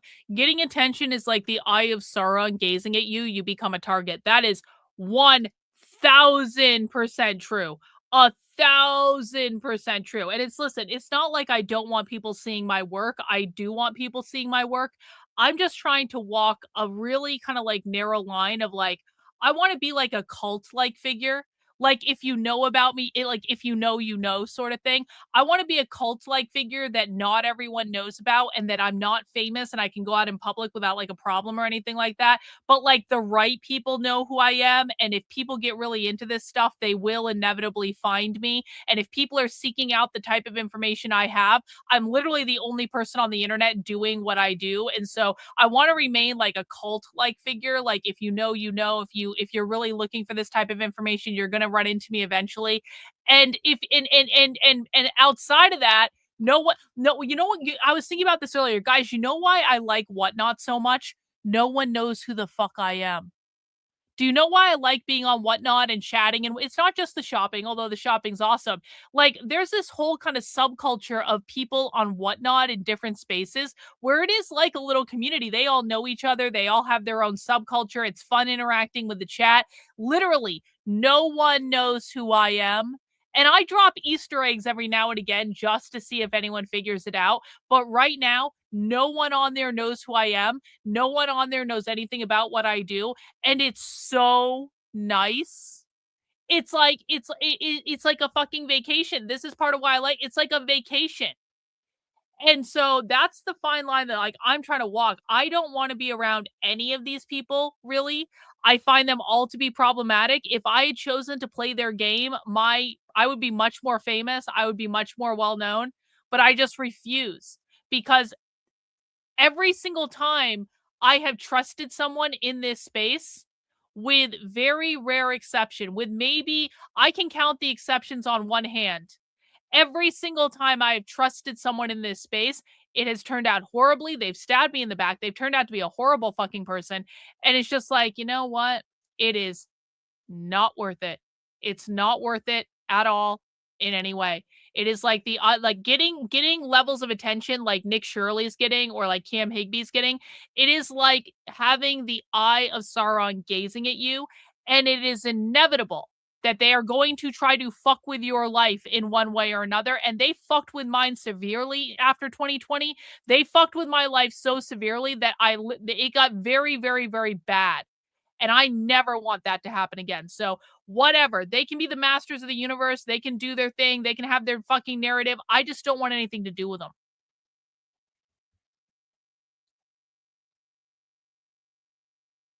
Hang on. Did I read this already? The money is what created right-wing mall Santas on YouTube, but we're getting socks and underwear because promises won't fit down the chimney. Yes, so true. So true. Guys, please the like button if you have not already. We are watching Owen Shroyer read the Epstein files today. Owen's got a bunch of videos on this stuff. We'll watch as much as we feel like watching. It's just kind of like a light day. Because the original video I wanted to watch just didn't work out. And so we're just hanging out doing this. We're having a non-leftist day. We're going to have a lot of leftist coverage this weekend. So if you're coming here looking for that, we will be doing that. This is just a little vacation day. Would I ever talk with Ian Crossland? I think it'd be a fascinating conversation. Ian is welcome to ask me if he wants to talk. But I think it'd be an interesting conversation. He's an interesting guy.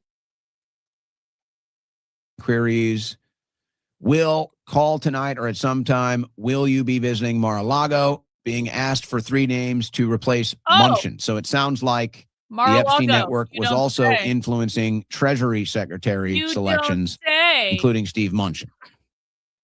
And there's other indicators of the Epstein network influencing other decisions made in D.C. as far as who gets onto the Supreme Court, Treasury Secretary, and other such things. So that was an ongoing trend. It may come up again here. From Jeffrey Epstein to Roger Schenck. Oh, we already had this one too. This is the way the Jew make money and made a fortune in the past 10 years. Let the Goyim deal with the real world. So it sounds like they rig and control trade markets to benefit themselves. And let the Goyim deal with the real world, not the rigged world. Yep. From redacted to redacted. Okay, we already had that one.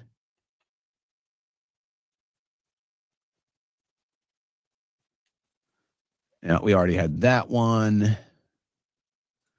Some of this, the print is so. So this is one of the Easter eggs that I put on Whatnot. It's Harrison Smith. It's from my last appearance on InfoWars. And I didn't know what to put in the banner on my Whatnot profile. And I was like, why don't I just leave a little Easter egg here to see if people figure it out? So I took a screenshot of the last interview I did with me and Harrison Smith, and I put that as my Whatnot banner just to see if anyone notices. That's what it is. That devilishly handsome man is Harrison Smith. Small. It's hard to read. Oh, this one just talks about communications between Epstein and Dershowitz. And then it talks about foreign policy influence in Qatar and Turkey and Syria.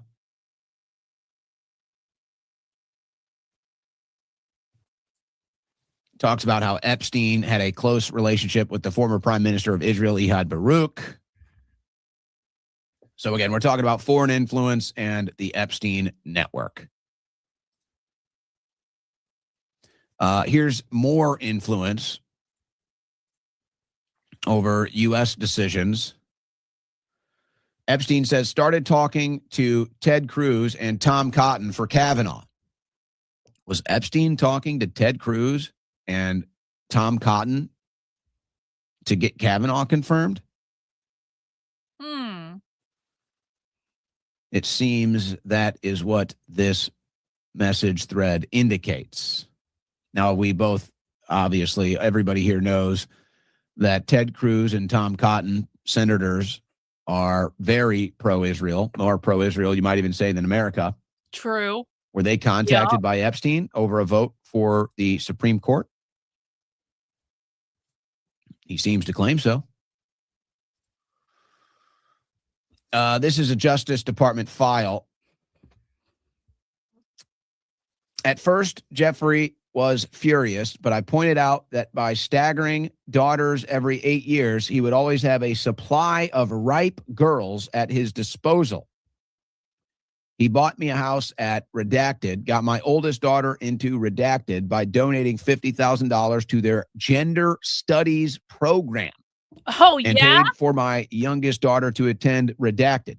And all she had to do was send him a pint of Mormon blood every week. What? Thank you, Jeffrey. You helped so many people and give me the Italian marble tiles in my kitchen, steam shower, and a ranch of my own to continue the great work. Also, a quick thank you to Ghislaine. By the way, I haven't said anything to the feds yet and won't as long as those USPS money orders keep arriving from Brooklyn Metropolitan Detention Center. Wow. Stop by Redacted for your first free session of dynamic sexuality. Bring a friend or even a dozen. We will make it worth your time. I'm Esther Cohen Tizer Epstein, and I approve of this message. I'm not really sure how to interpret this top paragraph here. It's obviously disturbing. I pointed out that by staggering daughters every 8 years, he would always have a supply of ripe girls at his disposal. All she had to do was send him a pint of Mormon blood every week. That's crazy. This is so fucking wild. Now, you've seen the stuff that they're willing to discuss in these emails. I mean, some stuff that you would think you wouldn't put in email, but they did. Now, here's one.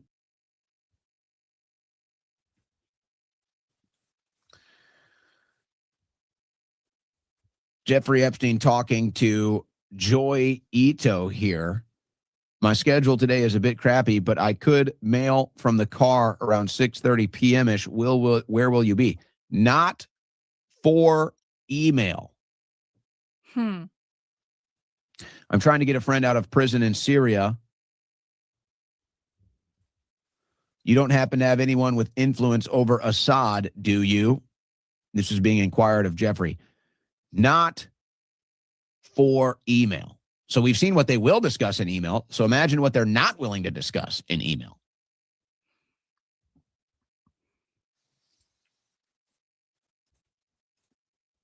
From Josh Harris to Jeffrey E. Will do, Jeff. I'm not sure there is much controversy at this point. After the call, if there is, happy to catch up. Thanks. You should feel free to call me directly so that I may explain my thinking. Any conversation that you prefer to stay between just us, well, it is my financial confession booth for Jews. My financial confession booth for Jews.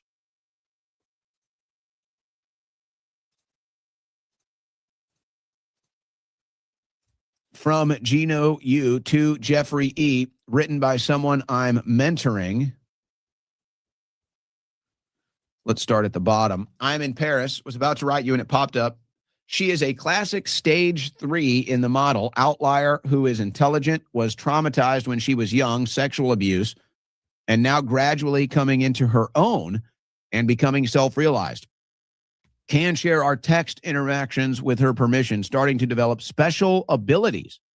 This trip, we found a lot of stories like this, though she is more on the extreme side given her biographical history. Have been working with many such people with the model with good success. Incidentally, she is based in New York City. Can set up a meeting if you have interest in London. I met with a group that leverages Iboga and spiritual traditions from Gabon to offer this alternate paradigms. Who prompted your Asperger email? I just shared with you a message that I got from someone that I am mentoring based upon their stages model. Her message popped up, and as I was about to write you to see if you were around or knew people here I should meet, and I shared it with you. The caravan trip has been really wonderful in meeting people that are, quote, stage 3. These are people who are developing different perspective of reality and discovering the gifts that they have. Also, in rallying. What the fuck are they talking about? Hey, thanks so much for the super sticker. I appreciate it. Others who have a strong interest in this area. Among the new projects emerging include a base to use science-based approach and Eastern practices to help sort these stage 3 people out.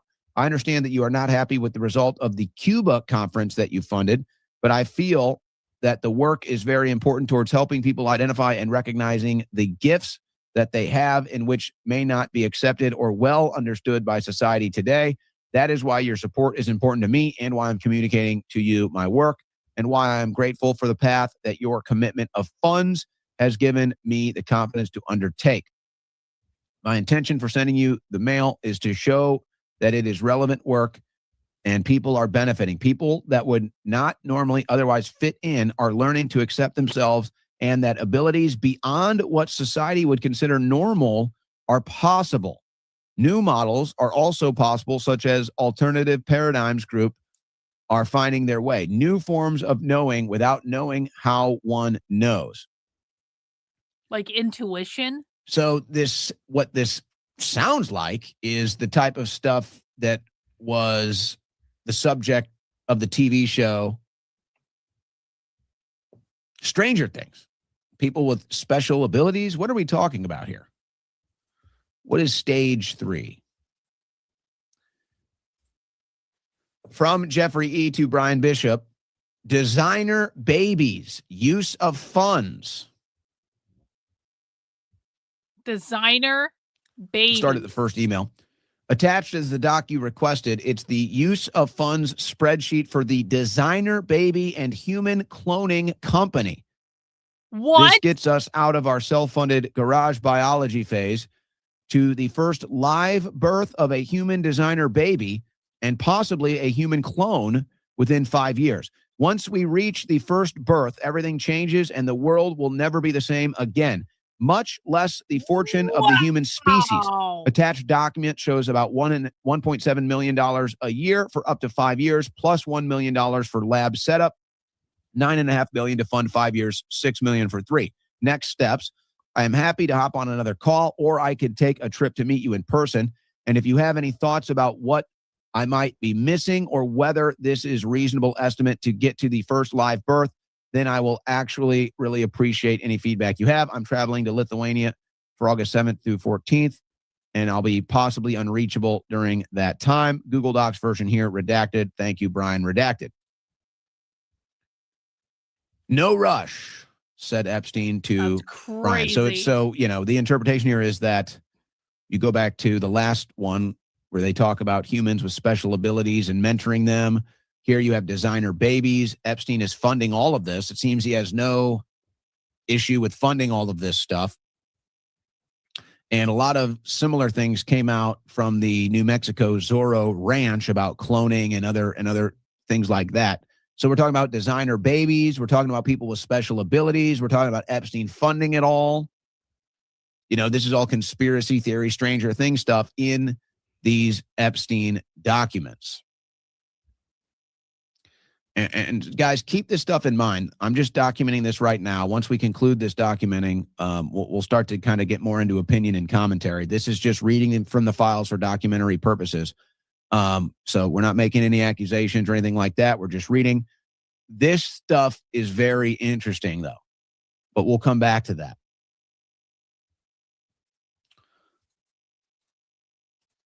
This is from Michael Wolff to Jeffrey E. War between the Jews and the non-Jews. Jews presently winning. Disavow. And so this was a article that was sent, a Bloomberg article right after Trump was inaugurated for his first term. Bannon removed from National Security Council role in shakeup. And of course, we've seen other. Bro, this is fucking wild. Thank you for the super chat. Epstein's password for Google something or other was is Island Boy 1 and something like that. I hypothesize the Island Boys are failed design. Yeah. Maybe anti-commie. I don't like to hypothesize, but I do appreciate the money. Thanks so much. Contacts, communications, relations with Bannon and Epstein, including but not limited to a long-form interview and a text that we read earlier. And so I guess since Bannon was a goy, they said, we're going to get rid of him. They did. They got rid of Bannon. War between the Jews and the non-Jews, Jews presently winning. So the Epstein network was going to make sure there were no non-Jews in the Trump administration. And if you look at the second Trump administration, it looks like that is a continuing trend. Now, Michael Wolff, real. All we have is the name. Now, Trump did threaten to sue a Michael Wolff this weekend, the author. Are they the same people? I don't know, but I figured we'd at least lay that out, as Trump did mention a lawsuit against Michael Wolff this weekend, or a pending lawsuit.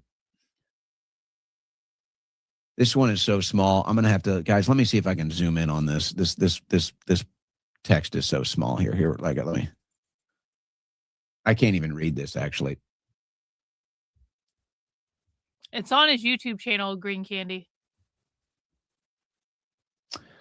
Yeah, you know what? I don't think I can read this one, guys. The text is too small. I'll try to find out where this originally came from and maybe try to get a clearer version here. It looks like this is the one. I know the context of this one, so I'll try to be right. But this is the one where they're talking about Epstein is communicating with somebody about different tax breaks, and he says, "Are there any new tax breaks?" And he basically says, "Not for the goyim." So the insinuation here is that they have tax breaks for Jewish people, but non-Jewish people cannot take advantage of these tax breaks. That's what's in this email. That's nice. That I'm sorry, this is too small to read here. That's nice. I for one welcome our Jewish overlords getting tax breaks that none of the rest of us have access to. I think that's just really nice for them. But that's what that is from. And it looks like this is another one here. This is another one. For whatever reason, wherever I got these files, they're just really grainy. I apologize. But this is the goyim here. This is the conclusion of the conversation.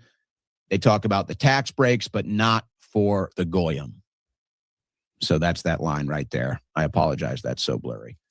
So I know the context, but for whatever reason, that image was just a bad image coming in. All right. Let's see here. Oh, this is another real nasty one.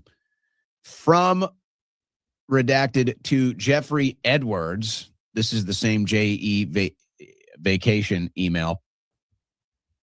Oh my God, Jeffrey, I can't believe what I see in my bank account. This is unbelievable. This bank account never, ever saw such numbers. Jeffrey, I don't even know what to say, what to do, how to express my gratitude. Thank you so much from all of us. I want you to know that this present will never be wasted for not important things. We won't touch it till we really, really need it for redacted. Now, I'm assuming that's a name, and I'll tell you why in a second. Greatest thank you. Your generosity has no limits. The only thing I can do is share my happiness with you.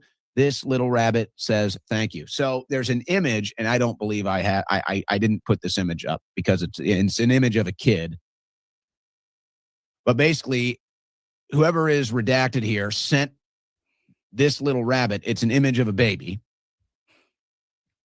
And I think it had maybe bunny ears on. So the thank you was this redacted individual sent Jeffrey Epstein the image of a baby. And I guess that was expressing thanks because he likes images of babies.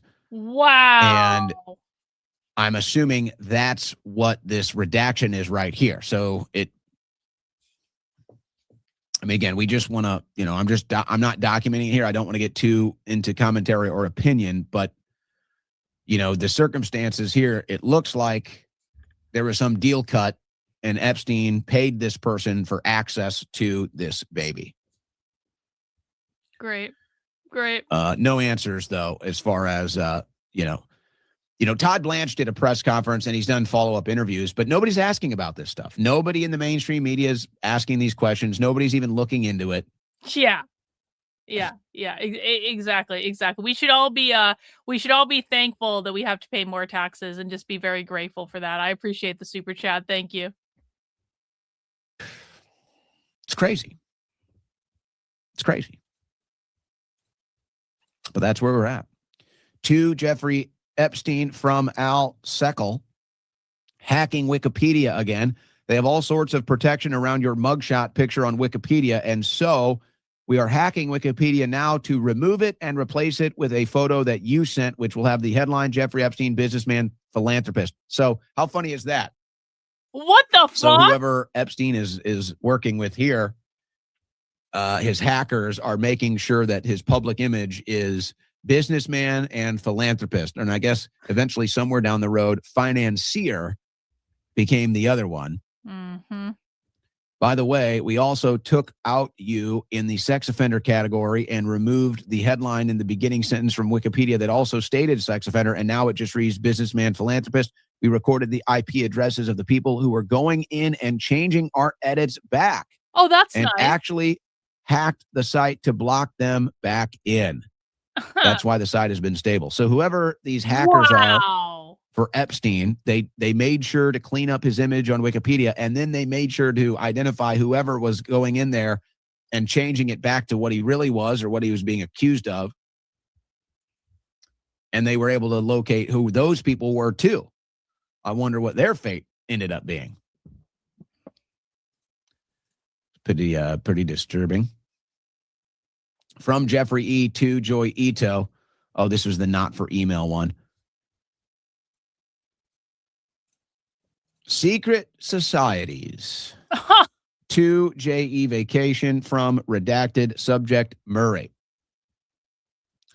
Just got a note from Bob Priory, who asked me if I thought Murray Gelman would make a good candidate for the Zodiac. As you know, it's one of those last secret type societies. The Zodiac is one of the really cool ones. There are 12 members at any one time, and it is still very secret. They do really cool stuff, but mostly, since they are all very old, it's just dinners in exotic locations. I can't tell you all. We got a Rumble rant from, that's got to be from Effectual Insurrection because it's a giant block of capital text. You know how I love capital letters, Effectual Insurrection. Jeffrey Epstein was so good with money that he was a partner in Bear Stearns, and while he was in jail in Palm Beach, he made 2 calls to the CEO of Bear Stearns and JP Morgan the hours before the market crashed in 2008. fun fact from Effectual Insurrection. Thanks so much for the Rumble rant, bro. I really do appreciate it. All the 12 members, because I don't know who they all are, but I know Paul Volcker. Now, guys, we're almost to the end of this first video with Owen. There are more Owen videos we can watch where he continues to talk about this stuff. Do you guys want to keep going after this video? Do you guys want to keep us streaming and continuing to watch Owen talk about these files after this video? One in the chat if you want to see that happen. Two in the chat if one video is enough. Let me know. One in the chat if you want to keep going and watch more Owen videos. Two in the chat if one video is enough. Okay. People want to keep going. People want to keep going. All right. Here's what I'm going to need. Because we're going to do a little barter. You guys see how this works? I need my work funded. You guys want more Owen videos. I am more than happy to sit here and watch Owen videos with you guys all night. But I'm going to need some channel memberships. I'm going to need to, we need to bless the community with some gifted channel memberships. All right. If you guys want to keep going, we currently have 36 new members of the channel. I would love to get up to 100 gifted channel memberships today. We got a little ways to go. I'm not saying we need to get all the way there, but can we get up past 50?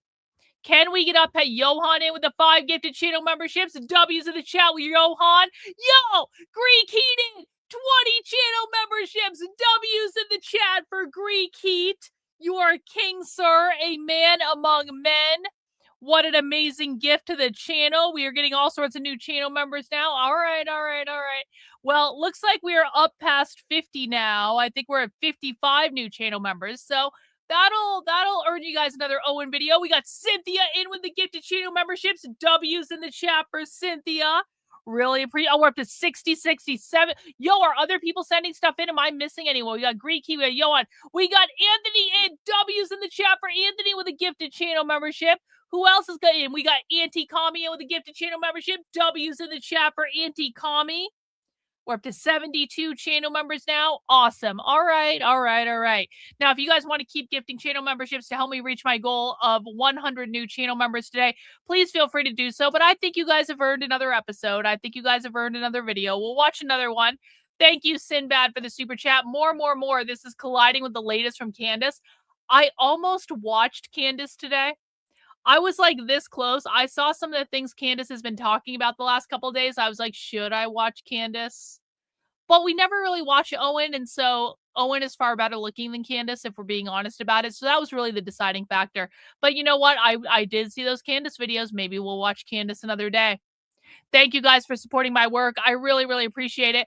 Thank you for being a member of the channel for 1 month, Debbie. We appreciate you being here. W's in the chat for Siri. 5 gifted channel memberships. We're getting within range of those 100 gifted channel memberships, guys. I really appreciate everyone who donates to the channel. And congratulations to all the new members that just joined the channel today. We love having you guys here. Please make sure to take advantage of your member benefits. We got Debbie in with a gifted channel membership. Thanks so much for that. Appreciate it. W's in the chat. Some guy named Howdy, whose family owns Stuyvesant Town. Bob Prairie and I think Tom Brokaw. Bob represents Cancer, the sign, not the month. You are a member until death, but if you get senile, they can put you into eccentric orbit and not invite you to meetings, etc. Anyway, the only way you get in is if they can put you, is if somebody dies. Then there are obviously no minorities or women allowed. No, anyway, let me know what you think. Sounds great. Finally leaving West Africa tonight. Let me know when you get your postcard. You will hopefully laugh a lot, miss you. So we don't know who sent this about a secret Zodiac society. No minorities allowed. Okay. Oh, here's pandemics coming up again. Here's pandemics coming up again. From Redacted to Jeffrey Epstein. Well, actually, we'll go to the original. Preparing for pandemics is the subject matter here. To Redacted, from Redacted, CC Redacted. Please find attached a draft agenda for the meeting on preparing for pandemics as requested. Let's discuss next steps. Yeah. For example, how to officially involve the WHO and ICRC. Best regards. I hope we can pull this off. Redacted. Preparing for pandemics. Hope we can pull this off. Involve the WHO. Wonder who that is. Wonder who that. All right, now we're going to get a little outside of the frame here. And let me provide a little context from this account on X, Heather C_77. We've got 10.2 million views on this. Epstein files, this is huge. The individual who anonymously posted on 4chan the morning of Epstein's death on August 10th, 2019, claiming he witnessed weird happenings at the prison before Epstein's death, has been identified in the Epstein files. Robert Grijalva, an officer at the Metropolitan Correctional Center in New York, has been identified as the anonymous prison employee who posted on 4chan claiming Epstein left his cell Friday evening shackled in a medical wheelchair, while at the same time an unauthorized trip van arrived at the prison, which he believed took Epstein away the night before news of his death. The day after Epstein's death, U.S. Attorney Jeffrey Berman of the SDNY opened a grand jury proceeding and subpoenaed 4chan, Apple, AT&T, and Citibank for records aiming to uncover Grijalva's identity following the anonymous 4chan post. Grijalva's name is not redacted on his bank records included in the SDNY subpoena response from Citibank for his 4chan post, and ties to the same prison officer, Roberto Grijalva, whose statements were released as a part of the prison's investigation into Epstein's death. This is huge. We now have a validation. The 4chan post from 8/10/2019 is a legitimate eyewitness account from an MCC prison officer that Epstein may have been switched out before news of his alleged suicide. So here's the original 4chan post. I can leave it up here for a moment. You guys, I'm shaking right now, but I think they switched him out. So this is the original 4chan post where he's saying he believes he witnessed them. I'll read it for you. Not saying anything after this. Please do not try to dox me. But last night, after 04:15 count, they took so that means they're probably checking the cells every 15 minutes. So at 4:15 in the morning, the 4:15 count, they took him medical in a wheelchair, front cuffed, but not one triage nurse says they spoke to him. So in other words, if he was having a medical incident, there would have been medical on site, but he's saying there was no medical on site, just the wheelchair. Next thing we know, a trip van shows up. We do not do releases on the weekends unless a judge orders it. Next thing we know, he's put in a single man cell and he hangs himself. Here's the thing. The trip van did not sign in and we did not record the plate number. And a guy in a green dress military outfit was in the back of the van, according to the tower guy who let him through the gate. You guys, I am shaking right now, but I think they switched him out. Now, there's other rumors that Hillary Clinton's brother, I think Tony Rodham was his name, who actually looks a lot like Epstein. They look very similar. It's kind of eerie how similar they look. They think that might have been the switch, but that's just an aside. You know, I wonder, and it might be too late now, but it's like, I wonder if anybody got any footage from that morning, just surrounding buildings or businesses or whatever might have their own security footage that might have actually captured this. So they were investigating this guy. And then his name pops up in the files, and people believe that this is the connection, and that was the anonymous officer. Russian model Ruslana Kurshunova visited Epstein Island when she was 18 years old. 2 years later, she jumped from her 9th floor apartment and killed herself in New York. Now, could that be what this email is about? From redacted to Jeffrey E. Jeffrey, I'm sorry to write you, but I need help. I need to talk to somebody. I really do. I don't want to be like redacted jumping off the window. My number, you don't have to call. It's okay.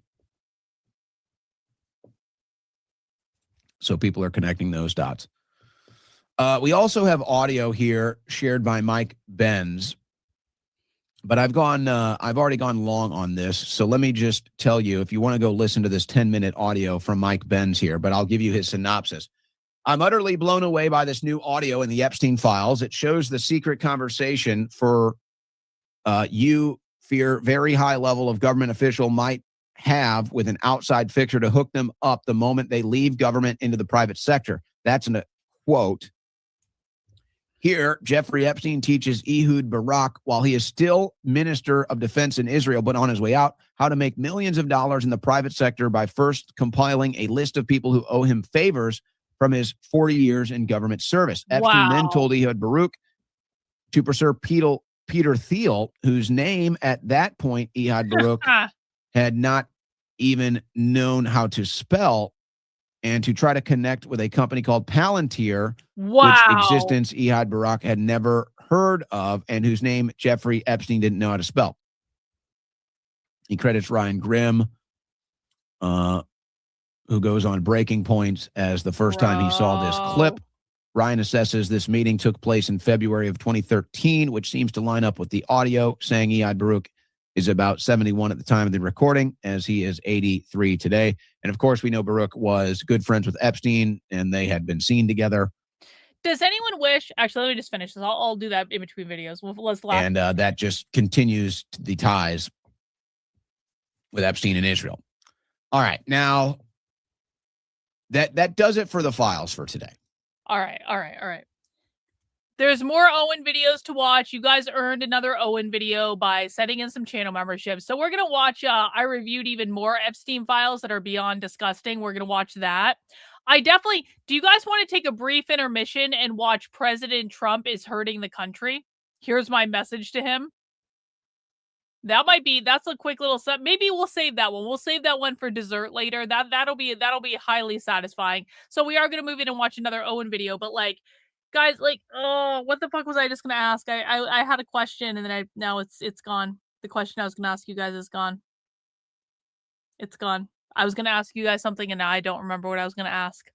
But you know what? It'll come back if it's important, and I will ask then. So instead, let us just move on to the next Owen video, and yeah, let's keep going. All right, we're going to go into these files now. Like I said, I got about 20 or 30 here, not as much as yesterday. I think we can probably get through this in about half an hour. Some of this stuff is going to be heavy. Some of this stuff is going to be heavy and disturbing, but we go into this now for documenting purposes only. We are going to be reading directly from the files here. We're going to hold off most opinion and color commentary on these files until afterwards, but this is for documentary purposes only. We are not making any accusation. I remember what I said. I remember what I was going to say. Do you guys wish that you were never made aware of this stuff? Do you guys ever wish that you just didn't know that any of this stuff existed? I think about the land of Whatnot. People on Whatnot don't know about this stuff. They really don't. People on Whatnot, they know about purses and they know about skincare and they know about Lego collecting and knitting and coin collecting and RC cars and shit from Amazon and they know about all sorts of things. They don't know about this though. You don't even talk about politics when you're on Whatnot. It's a magical land that is free of all of this stuff. No one has to think about what side they're on. No one's trying to stab someone in the back. No one's doing crazy underhanded shit. It's like a whole other world in which no one knows any of this stuff. It's normies. I've been leaving the house. I've been making a concerted effort lately to leave the house to try to find some semblance of balance and maybe even behave like a normal person, because I've gone fucking insane in the last several years. And when I leave the house, it's depressing to me because I'm like, none of these fucking people have any idea what's going on in the world. None of them do. No one at the mall has any idea what's going on in the world. No one, if I go out to lunch somewhere and I'm sitting in a bar or something and I'm talking to people, they have no fucking clue what's going on in the world. And it's like, man, would I be happier? Would I be happier if I had never waken up to the fact that the left had gone insane? And then would I be even more happy if I hadn't waken up to the fact that the right were just narrative shills and cucks of Israel? And then would I be even happier if I had never decided to ask he who shall not be named to red pill me on the Holocaust stuff? Would I be happier? Would I be happier if I just didn't have any access to this information? Would I be happier if I had no idea? One in the chat if you kind of wish you could go back and have no idea. Two in the chat if you're happy that you know and you're hinged into reality. One if you wish you could go back and just have no idea. Two in the chat if you think reality is better. I truly don't know what my answer is, guys. There was a time in my life I didn't know any of this shit was going on. I was very successful. I had a lot of fucking money. I could do whatever the fuck I wanted. I was not harassed constantly on the internet. I didn't have any smear campaigns or defamation campaigns. I had never experienced something like that. There was a time in my life before all this where I'm kind of like, was that a simpler time? Was that a better time? I don't know. We are not making any allegations, suggestions. We are simply reading from the files for documentary purposes. Documentary purposes. So, no rhyme or reason, guys. We're just going to start picking them up and putting them. Yo, thanks for the super chat. I appreciate it. You have corrupted my mind. Withhold your teachings, your addiction to whatnot. Thanks for ruining my life, Karlyn. Hey, you're welcome. That's what I'm here for. I'm here to ruin lives. That's what I'm here for, guys. Effectual insurrection with the Rumble rant. Now, I've been digging in this since my mom told me about working at DARPA, the internet from the internet, mil.mil to .edu, and she would always tell me there was something off about that JFK assassination as a kid. See, my parents didn't know about this stuff at all. My parents still have no idea about this stuff. You can't even talk to my parents about this stuff. Can't do it. I don't know. Down. All right, first file of the day. From Jeffrey Epstein to Eva Dubin. First email here. Mary Kennedy found dead in her backyard. Oh, yeah? And then Epstein replies, whoops. Whoops. Whoops. Okay.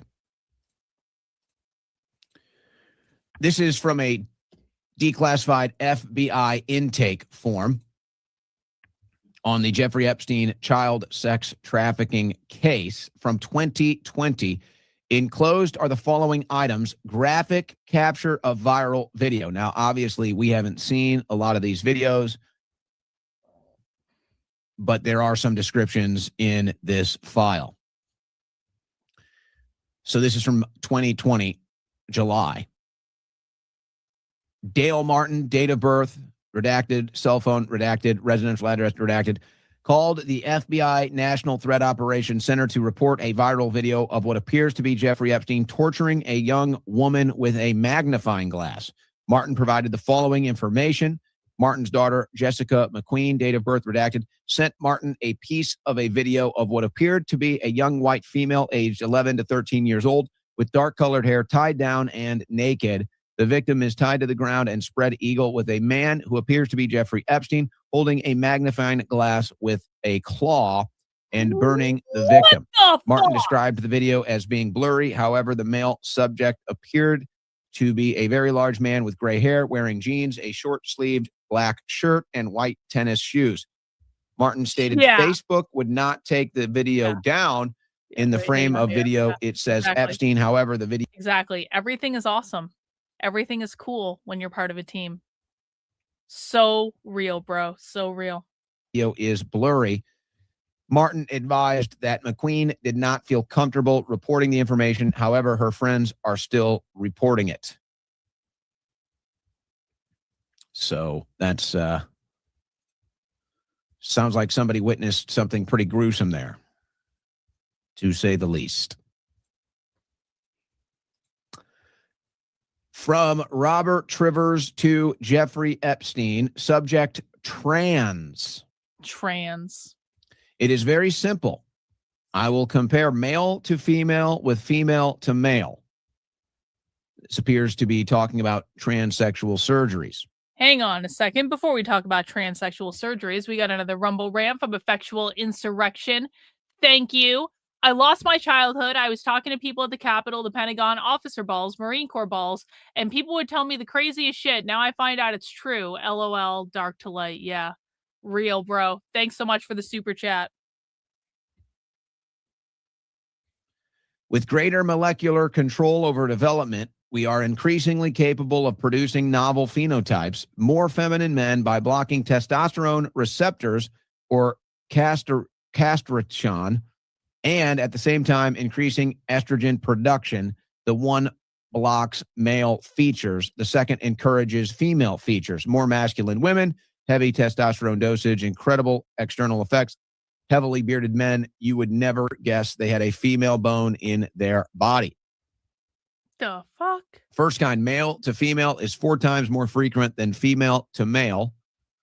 The first is attractive. He is a woman with a cock, so that if your fantasy is to suck a man, you know what, otherwise are completely heterosexual. It would be a much nicer if the rest of the organism is female, then you get the best of both worlds. So many transsexual women are very attractive and easily make money, which in turn they assert promotes their prostitution. Wow. Since they have to pay hefty fees for injections every week, but they are sexually happy once you have reached manhood. Even castration does not prevent the sensation of orgasm. I'm assuming that's what it means. It says organism. Contrast the poor female to male versions. They are unhappy and lonely. They are men with mum puns, the worst of both worlds. If you like smelly masculine men, you want that hard penis that comes with the show. You do not want one of nature's more complex and variable structures, the pum-pum, that is acquired taste, and not with a man. There are hundreds of female trans videos websites. I've never seen a male one. By the way, we are now pushing the intervention earlier, so you notice your 3-year-old son has trans tendencies, so now you have to intervene with hormones. What I would be frightened to do that, but who knows? So this sounds like not only some sexual fetishes being expressed here, but also experimentation with humans to see what type of trans humans they can basically create here in order to satisfy such fetishes. This is insane. And then it talks about doing it as young as 3 years old. Now, when you tie this into some of the other stuff that we've seen, not only in the files, but obviously in pop culture, in schools, it seems like there was a larger agenda to normalize this and then also push this to children. And, of course, then you get into the trans issue and the sexualization of kids issue that's been a major political, cultural issue for about 10 years now. This email is from 2018, but as you can see, they were very interested. Epstein must have been for Robert Trivers to send him this email about all the different trans stuff that they were experimenting with and how they felt about it.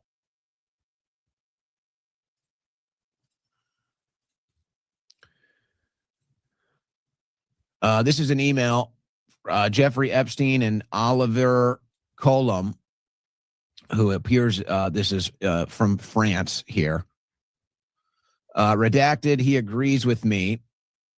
I saw that you sent me an email with a file attached, but the IT guys of the bank blocked it for some security reason. I have a private email that can be used, though, redacted. Besides, Ariane is in the Bordeaux vineyards until Wednesday. It looks like she has no phone or something with her. Sorry about that. Hope you're well. No problem. A friend that built the Beijing import asked if I knew a bank that was interesting. I thought I'd run it by you. If it were good for you, I'm not involved in any way, nor would I expect to be. Very nice of you. Where are you now? On my... Hey, thanks, Cynthia, for the super chat. An elite class run amok and doing insane things just because they can. Yeah, that is why they're doing it. They're bored. They have all the money in the world. There's nothing they can't have. And so, like, when there's nothing you can't have, the only way you have to go is more and more and more extreme to, like, because you get desensitized to everything that came before that. It's such a W point, man. Like, this is so crazy. Thank you for the super chat, Cynthia. Island in the Caribbean with an aquarium full of girls. Yes, Squid Games, exactly. On my island in the Caribbean with an aquarium full of girls. Now, we have a follow-up to that email. All good, Karen. Thank you for dropping by. The king of Saudi Arabia has a few white sharks at his Jeddah palace. I totally prefer yours. I sure would enjoy the view. As two are Russian, I guess some might prefer to them as white sharks.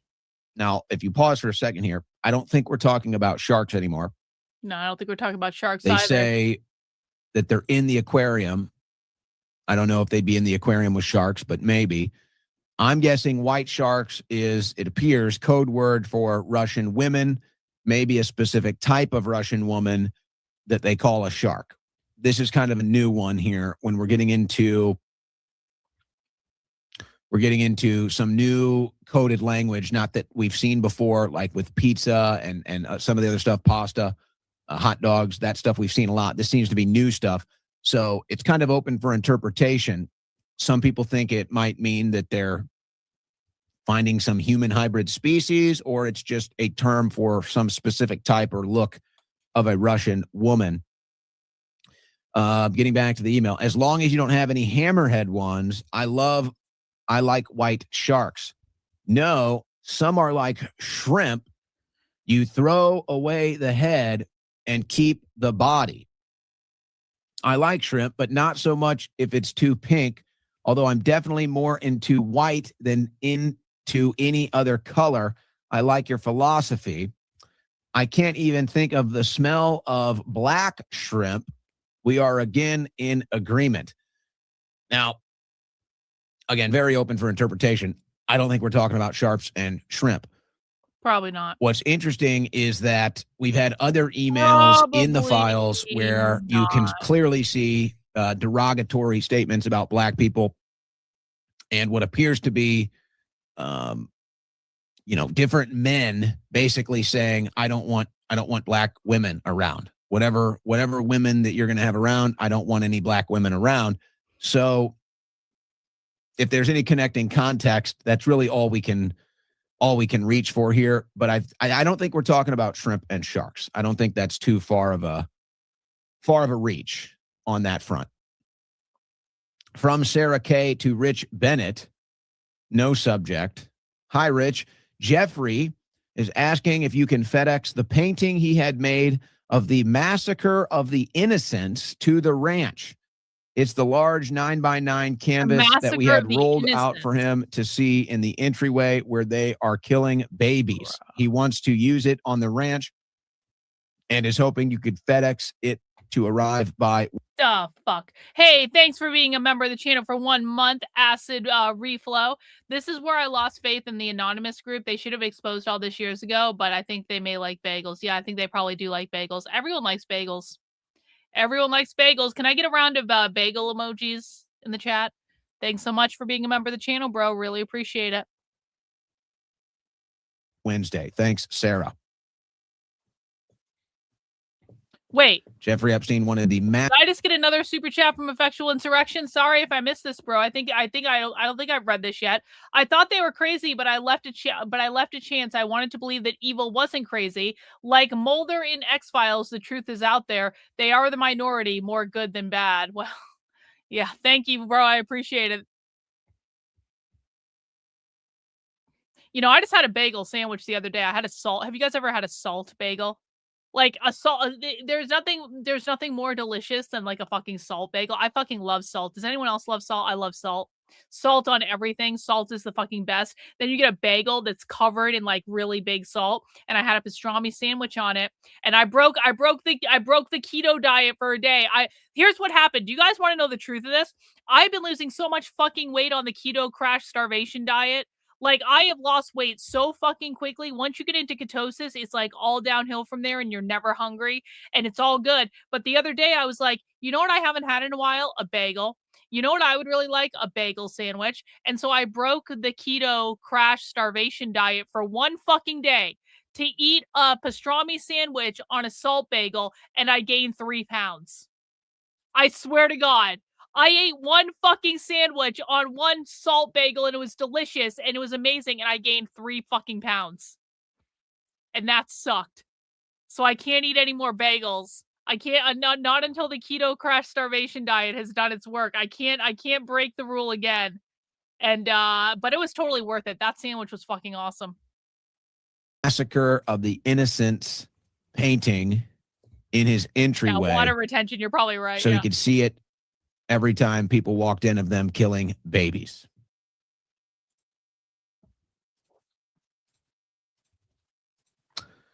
To Aziza Al-Mahdi, subject Jeffrey Epstein. Hello, Aziza. Hope all is well. Jeffrey would like me to send you a DNA kit called 23andMe. Please let me know what address I should send it to. Thanks. Now, there are other emails indicating it seemed that Epstein was very into testing people's blood, testing their DNA. Now, you can try to figure out why. It could have something to do with they wanted to separate the chosen people from the Goyim, the Jews from the non-Jews. It could be for other things that they were doing at the ranch. We saw other emails where they're talking about Mormon blood. So it could be some of the human experimentation, cloning that they were doing at the Zorro Ranch, and they were looking for specific blood types to run different subjects, to run different tests. But this is an occurring theme here, that Epstein wanted to test people's blood and find out their DNA. Oh, and on the pizza front, repetitive pizza code word cited 1,000 times. 1,000 times. You're hearing that. 1,000 times. Yeah, Pizzagate was real. 1,000 times pizza referenced in the Epstein files. And grape soda, I don't think we're talking about a drink, ladies and gentlemen. What is I don't grape think we're soda talking about a drink. And of course, again, this goes back to Pizzagate, WikiLeaks emails, we all remember. Or maybe if you weren't there, you don't, but that's a dark path to go down. Owen does have a video about how this is connected to Pizzagate, and I kind of want to watch that. I really hope we get another 22 gifted channel memberships so I can keep watching Owen videos with you guys, but we need to meet our goal of 100 channel memberships if we're going to watch that Pizzagate video. Just saying. So that's the rule. I think it's pretty compelling here that Pizzagate was real. From Brian Bishop to J. Brian Bishop, genetic editing continued. Oh, other menstrual blood of black women. Proceeding okay, great. That's awesome. with more mouse testing at my Ukraine lab. Surgeries, microinjection, Ukraine lab. Amateur in Mississippi has been testing human sperm modification. Just fluorescent tagging so far. Doesn't work for my purposes yet. This weekend. Let's go. Here we go. Channel membership run. Let's meet the goal, guys. W's in the chat for Bella. 5 gifted channel memberships. We got another 10 from Greek Heat. Massive W's, bro. 10 new channel members. How many more do we need? We need 8 more, guys. 8 more. 8 more channel memberships and we meet the goal. 8 more. Anyone else want to be a hero? We got 5 channel memberships for Wolf. W's in the chat for Wolf. Yo! Look at that. We got Chuck in with the 5 gifted channel memberships. W, but like, I mean, Malcolm in 100, not 100, 20 gifted channel members. 100 would be great, but 20 gifted channel memberships is fucking awesome. W's in the chat for Malcolm. We just hit our goal. We even surpassed our goal by 21. All right, so we're gonna watch some more Owen videos today. You guys rock. Thank you for allowing me to do what I do. We're not even done yet. We got Cowboy in. 5 gifted channel memberships. W's in the chat for Cowboy. I love it when we're giving out gifted channel memberships to everyone in the chat, guys. We got 129 new members of the channel today. As a reminder, if you just got gifted a channel membership, you get access to my spy streams where we go inside live leftist trainings. There's going to be at least 2 next week, so make sure you keep an eye on the channel for when I post information about spy stream. I will announce them when we are doing them. Come watch live leftist trainings with us, guys. You will never see anything like it on the internet. I'm the only person that covers a lot of this content. So if you want to see what the far left is saying behind closed doors, I will literally show you. We will go into their organizing meetings. So make sure you take advantage of those channel memberships. Really appreciate everyone. And let's keep watching more Owen. I'm heading to a Biohack the Planet conference, is what it looks like here in this link, in San Francisco, Garage Biohacking Conference. I like to implant embryos, wait 9 months, great ending. So we're talking about genetic editing here, and there's other references to this in the files. We covered some of them yesterday, but basically they're talking about designer humans, superhumans, and how they can, I guess, manipulate the sperm or manipulate the process of having a baby or injecting the baby with something after they're born to create a desired effect. So they were clearly very much into this. They had labs in Ukraine. Now, you see this garage reference here, this garage biohacking conference. It seems like there's a difference that we can see now where you basically had, I guess, what you would, for lack of a better description, they would consider some people, let's say it's like an amateur to a professional. So it's like some people were doing it in their homes, in their garages. They had their own. Oh, is Indivisible? That's right. Indivisible has a regular Thursday call. Can we not? Can we just take a break for a day? Like, I know what Indivisible is going to say. They're going to talk about the next No Kings protest being on March 28th.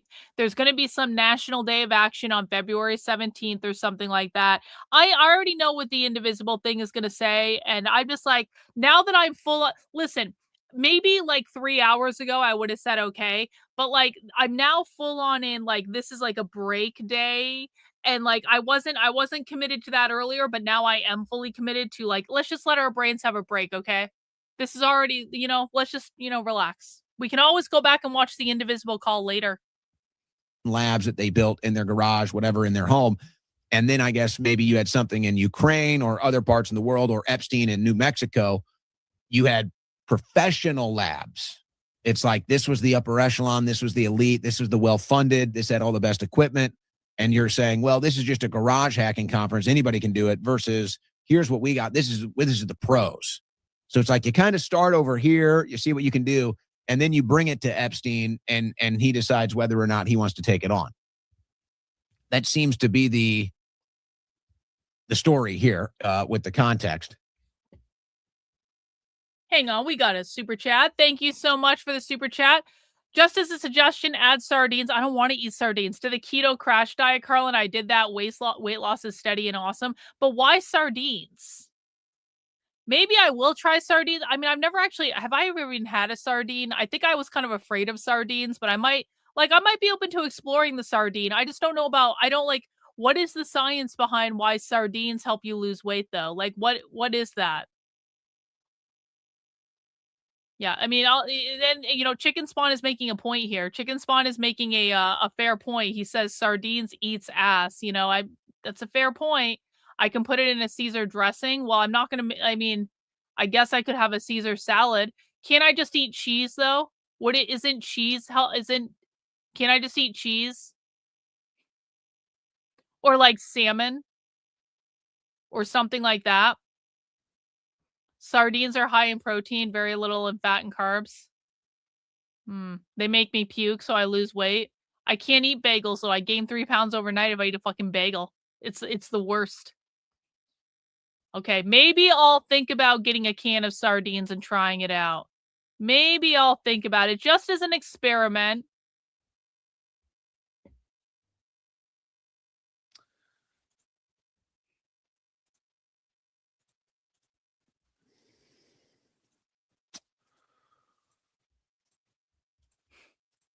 So this is to Jeffrey Epstein from Redacted. Subject BBC News. BBC News. The Duchess of York is expected to appear on the Oprah Winfrey Show in the U.S. days after she was filmed allegedly trying to sell access to her ex-husband. There's probably more context needed here. The thing that I found interesting, okay, here's Epstein connected to the royals again, but it's like, Did they really think Oprah would be their friend? It's like that's when you start to run into like the eyes wide shut territory, or it's like, oh, you go to police, they're part of it. Oh, you go to the media, they're part of it. Yep. Real.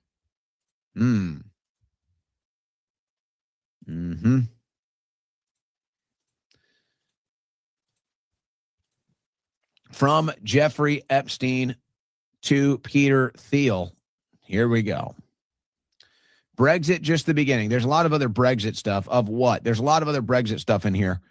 Thiel in here as well. Return to tribalism, counter to globalization, amazing new alliances.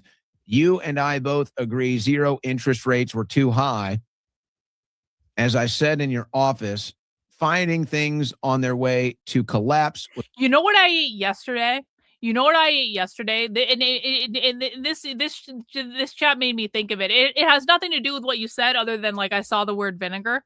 You know what I had yesterday that was like one of the best things I've had in a while, and I didn't expect it?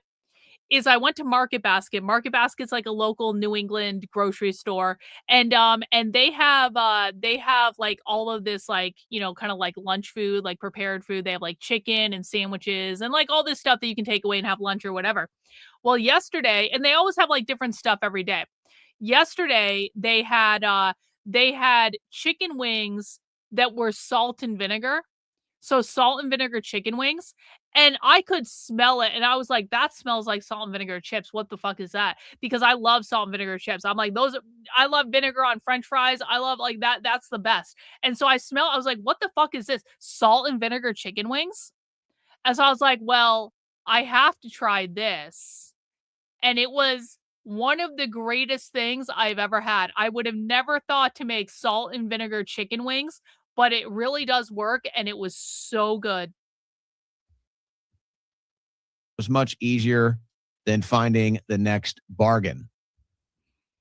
So this is just part of Peter Thiel being in these emails, and you can talk about the politics of it, you can talk about the culture of it, but it leaves me, going back to what we've been talking about on the show, that the elites are expecting a collapse, and that all of this is just building to some collapse, and they're just racing to the finish line, getting as much assets as they possibly can before the collapse that the rest of us will have to deal with and, struggle to survive.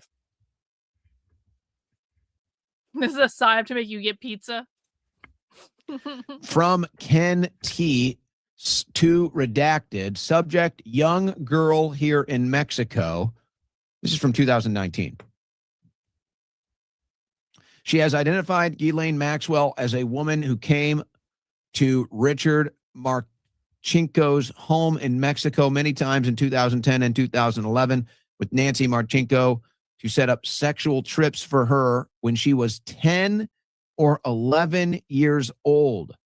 We know of death threats against her because of testimony she gave in 2018 against Kelly, Biden, and Wayne in the sex abuse case in Mexico. Biden and Wayne in the sex abuse case in Mexico. Right now, we have her in a safe location. We want to help you guys, but we also need to protect her, her son, and her guardian. Now, I'm not sure exactly who they're referencing here as far as they're keeping her in a safe location. Wow. Or what exactly that's in reference to. We don't know who Ken T is. But I think the context of this email leave very little to the imagination. This appears to be a child sex trafficking email. Yep. And then the names in like it, that, very consequential. From Eddie Aragon to redacted, subject confidential Jeffrey Epstein. This is one of the disturbing ones, guys. Oh, great. And actually, that's the response. If you go back here, from redacted to redacted, confidential Jeffrey Epstein. Looks like at least 3 different names on this email, but hard to tell. Could be 2. Edward, this is sensitive, so it will be the first and last email, depending on your discretion.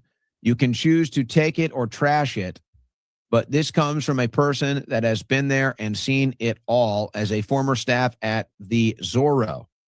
Assuming this is the Zorro Ranch, Jeffrey Epstein, New Mexico. The material below was taken from Jeffrey Epstein's home as my insurance in case of future litigation against Epstein. Sorry, no questions. Sounds like blackmail protection, legal protection. What is damning about Jeffrey Epstein is yet to be written. Did you know somewhere in the hills outside of Zorro, 2 foreign girls were buried on orders of Jeffrey Epstein and Madame G. Madame G. Both died by strangulation during rough fetish sex. Wow. Here are the video footage of Jeffrey Epstein. Now, this is obviously just text in this email. Says sex video with a minor, threesomes, underage girl. Underage girl wild. Names another person here. Underage girl, rape fantasy. Girl from Bay Area, suicide attempt, confession to Madam G, audio. What? Like, this type of shit, can I just rant for a second?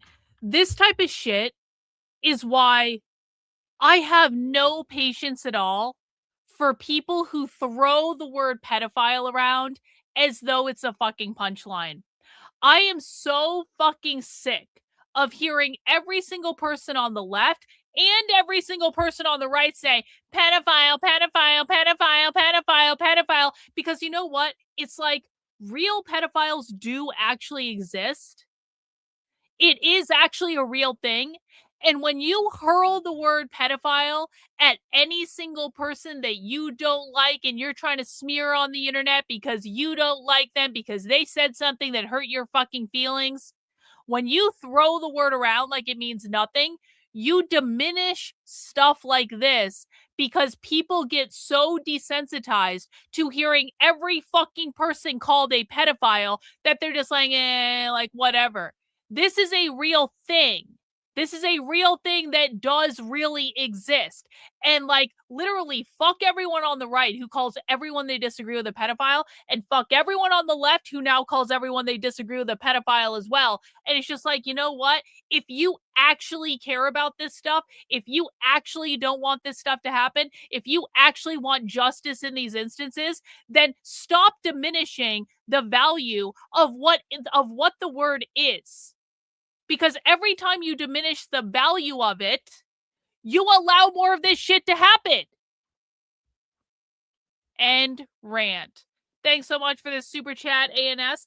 Understand they dropped their dirty deeds to distract from full ward's economic collapse that will inevitably distract from their dirty deeds list. Yeah, that's probably true. Unironically true. Thanks so much, bro. Really appreciate the super chat. Guys, I gotta pee. I'll be right back. And listen and tell me what I missed when I was gone. 7 links here. Now, we don't have these videos. I doubt we ever will, but I assume somebody does. At least who's ever emailing here has them because this was his legal protection. And then I guess this is a demand. Please arrange for 1 Bitcoin by 6 p.m. today, Thursday, November 2019, to the Bitcoin wallet address, and then it's linked here. Yeah. That's one of the more disturbing ones. Here's a text message exchange between Redacted and Harry Fish. I don't think that's a real name.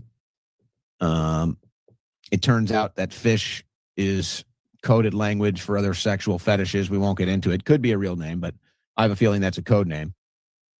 And then based off of what we see in this exchange, I think it would make sense. Sultan wants to replace bionic dick with new Swiss version. What's different, surgeon? You're joking, I hope. Nope. Goyim. I'm not even, I think that one kind of speaks for itself. We won't even, yeah.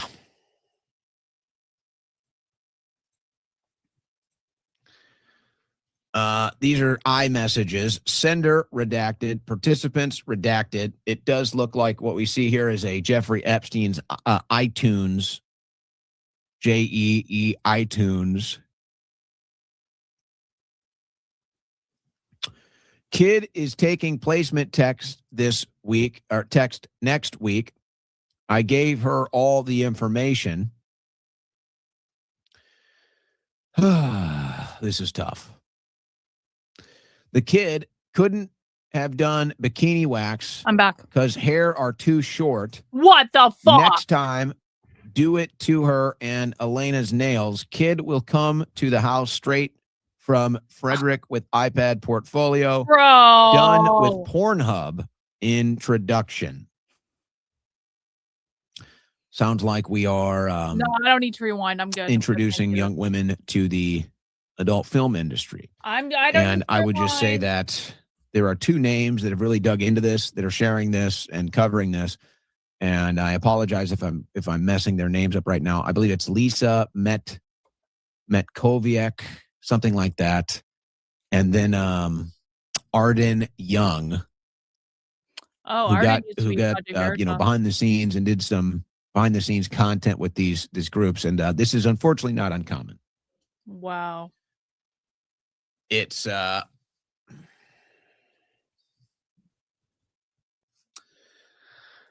it's like they decide what they're going to do with you at a young age, and will either send you to the industry like we see in this, or we'll send you to the island, or we'll send you to the lab, or we'll send you to the grave.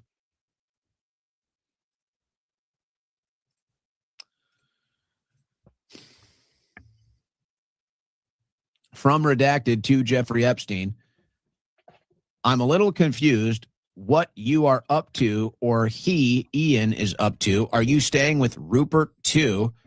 Can you tell me a little bit about Ian as well? Is his home base Carmel? Ian is staying with Rupert Murdoch and his wife. That's what I am up to.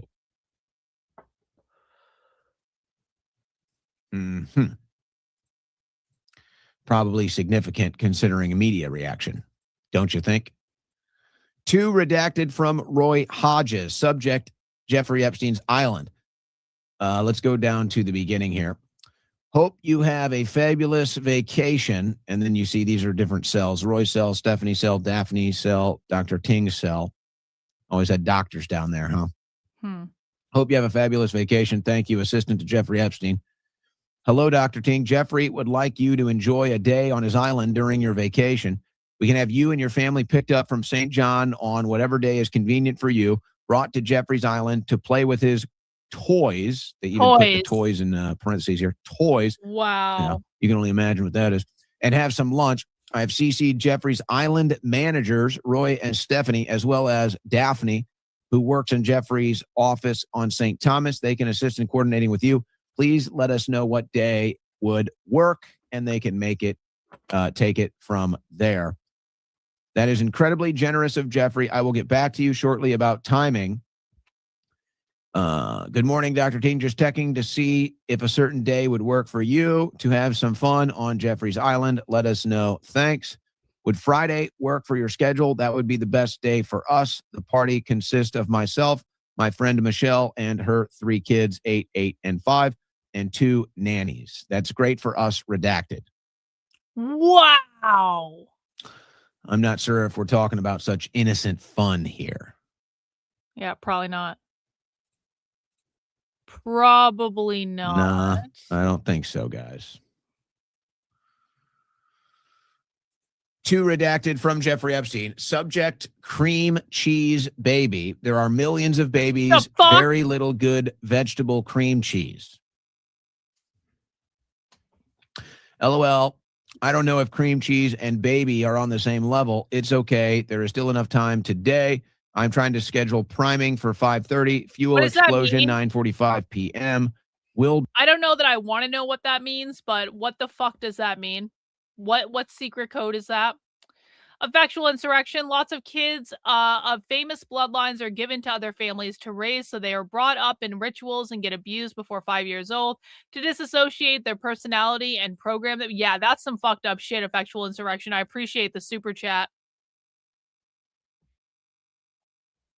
Bring a new engine startup video.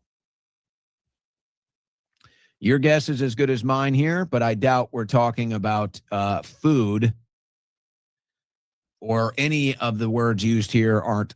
It seems like most of this is, if not all of it, code language. Yep. Really dark stuff. Wow. You know, I'm trying to get through this, and I think we'll be able to do it here before the end of the hour. Yeah, but it's just like, baby. Yeah, exactly. How can you say that this stuff doesn't matter? How can you say this stuff isn't significant? How can you say, oh, we're just partying on an island? Or, I mean, come on, man. You either are intentionally covering this up for some reason, or you're just ignorant. You just haven't done the research. You're just talking about stuff you haven't seen. And it's just, it's so reminiscent of Pizzagate. And, you know, I've been asked to go back down that rabbit hole. And there's things that I saw that I really can't even talk about. There's things that I saw with military vets that I really can't talk about. We know what we saw. And when we went back, it was all gone. And there were threats and other things happened. And, you know, I was with, you know, a news organization, and it had other implications, heavier implications. And I had a boss. But aside from that, it's like,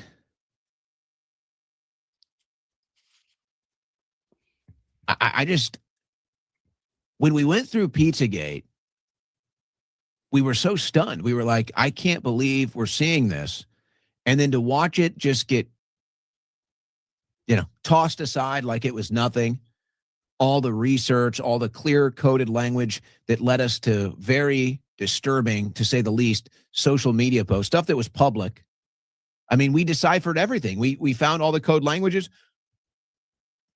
We were able to, I mean, folks, we were able to find exact things. And, you know, threats were made. I'll leave it at that. But I had somebody reach out to me that, let's say I was kind of on this journey with, and they were like, you know, we probably should have just called the cops. Yeah, probably should. And it's one of those things where it's like, how are the cops not already involved? It's like, yeah, exactly. Do I need to call the cops over these emails? Exactly. It's like, no, it's already gone through the DOJ. It's already gone through law enforcement. They've already shut this case, guys. They've already shut it. They've already cut all the deals. All the rich and powerful people that were involved in this probably already cut deals. They won't serve a single day. They will not serve a single day. I don't know what their punishment is, if any. Maybe they were all compromised. They compromised law enforcement. They all just said, all right, scrub it, pretend like we cared, throw this out there. Let's just get it out of the way. From Kirana Shuliak to Bella Klein, subject, receipt for your payment to Wayfair LLC. Now, folks, anybody who was around for the Wayfair thing, and I got to be very careful here. I don't know what that is at all, honestly. If you're around for the Wayfair thing, you know why this is so significant. Okay? And, you know, Wayfair, that investigation was like, it was like another Pizzagate. It's like, if you ever played one of those games as a kid where you had to like decipher the coded language, and maybe it was in like a comic book or you know, one of those kids magazines or on the back of a cereal box, and you needed to get like the special glasses. It's like that's what it was like. It was like we deciphered the code. It was like we found the secret message. It told us what it was. And that's basically what happened with Wayfair, guys. I mean, the Wayfair thing, in a way, while it was kind of very narrow in scope, it was like very specific in direction. It was also like very specific in like, what are the odds that is even possible? No, impossible. And so, you know, like I said, I'm trying to avoid getting into the commentary and the opinion here. This is just for documentary purposes. We're not making any allegations. We're not making any accusations, suggestions. We're just covering these files. No, I I'm just telling you, Wayfair popping up. I truly have. I wasn't around back then. I didn't pay attention to any of this, so I truly have no idea what they're talking about Here, and apparently Epstein ordering whatever this is on Wayfair. It's just another connection to things we've seen in the past. You know, and it's so in your face. Oh, okay. I do. And I said this know that. yesterday, and Okay, I saw some okay. other comments on Yeah. this. So it was like when there was something on Wayfair that was like an absurd amount of money, but it obviously wasn't that thing. That's what we're talking about. Okay, I know what this is now.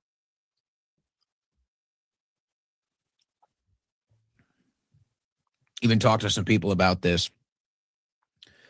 I do still believe that this is part of a public blackmail operation to get Trump to do something he doesn't want to do. Probably. And, you know, people are, you know, oh, he's making excuses for Trump. Calm down. I'm just calling it as I see it. This is just play by play here. Okay. Just relax.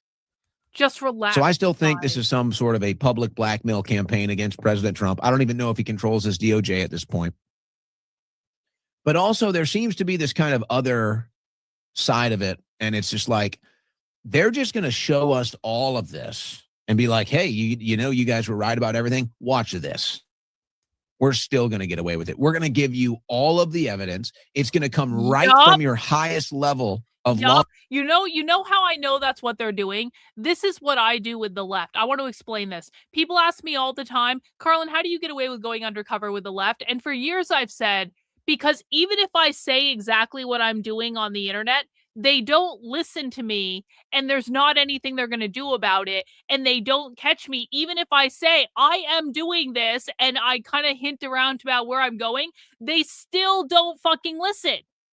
And so, like, I like to play with people. I love to play with the left. I love to taunt the left to be like, I'm going to do it. I'm going to do it. I'm going to do it. And have that footage after it happens to say, I fucking told you guys I was going to do this and you didn't fucking listen. I love that shit.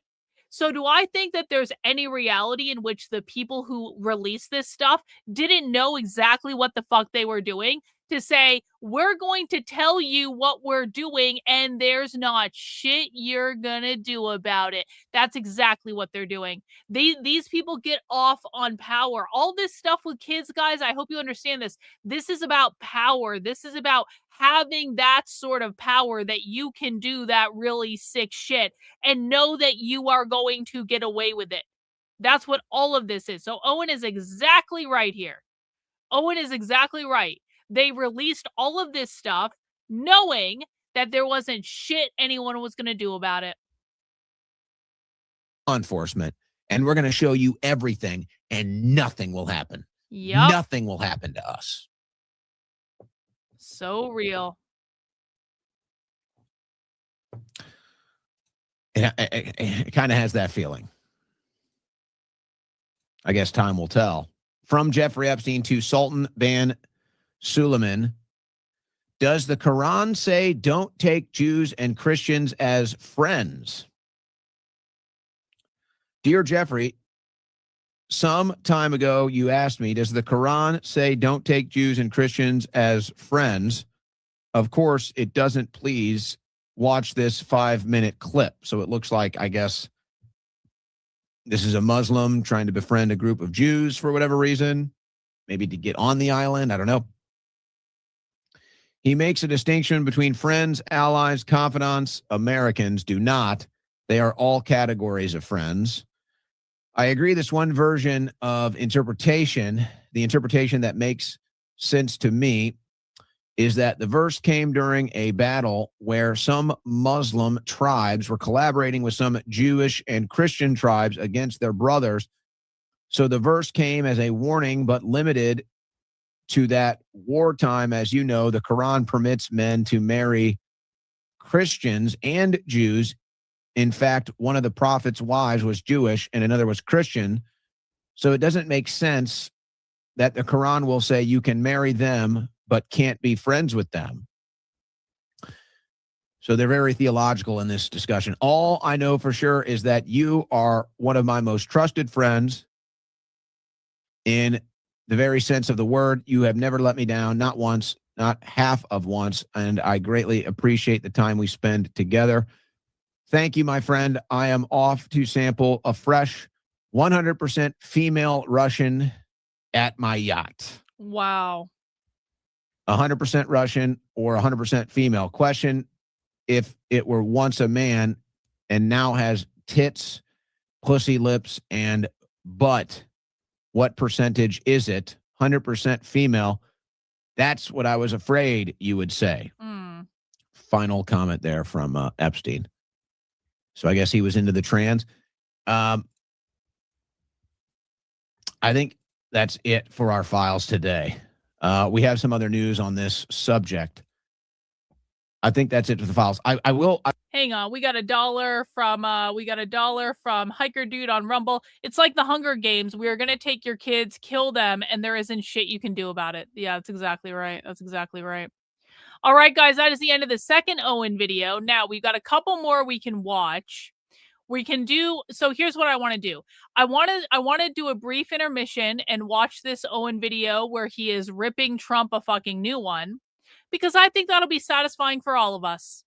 And then we can end our jaunt into Owen Shroyer's analysis of Epstein with this last one. He's interviewing Liz here, how Epstein ties back to Pizzagate. That seems to be relevant. Does that sound good, like a good plan to everyone? Sound like a good plan? We're just chilling, watching some Owen tonight. All right. Well, let's watch Owen rip Trump a new one, and then we will go do the Pizzagate stuff, and then we will call it a day. Guys, please mount the like button if you have not already. We are taking a little vacation from leftist coverage today to learn about something at least as disturbing, probably more disturbing in some respects. So yeah, let's listen to Owen complain about Trump. Mr. President, I say this as somebody that's, been through a lot for you, and I have no regrets. And I just stand for the truth. Yeah. You are much better off. We got a couple Rumble rants. Ooh, Rumble's starting to kick YouTube ass in the money department. Just saying, YouTube. I mean, YouTube's been good to me today, so I can't shit on YouTube too much. But Rumble's sending in more super chats than YouTube right now. I'm just going to say that. Effectual Insurrection says, oh, and they will get into the hunting humans in the woods like a rabbit hunt for the elites. It's crazy. Sick AF. Yeah, it's sick as fuck. That's like, what was that? I used to love those movies and those books that were about hunting people. Because I like dystopian stuff. I like crazy stuff. But not in real life. Not in real fucking life. Wait, did we just get a W? No, we didn't get a W. No, we didn't. Then we got Lars over on Rumble. Our government passed legislation to release everything. They gave us slop that will lead to nothing.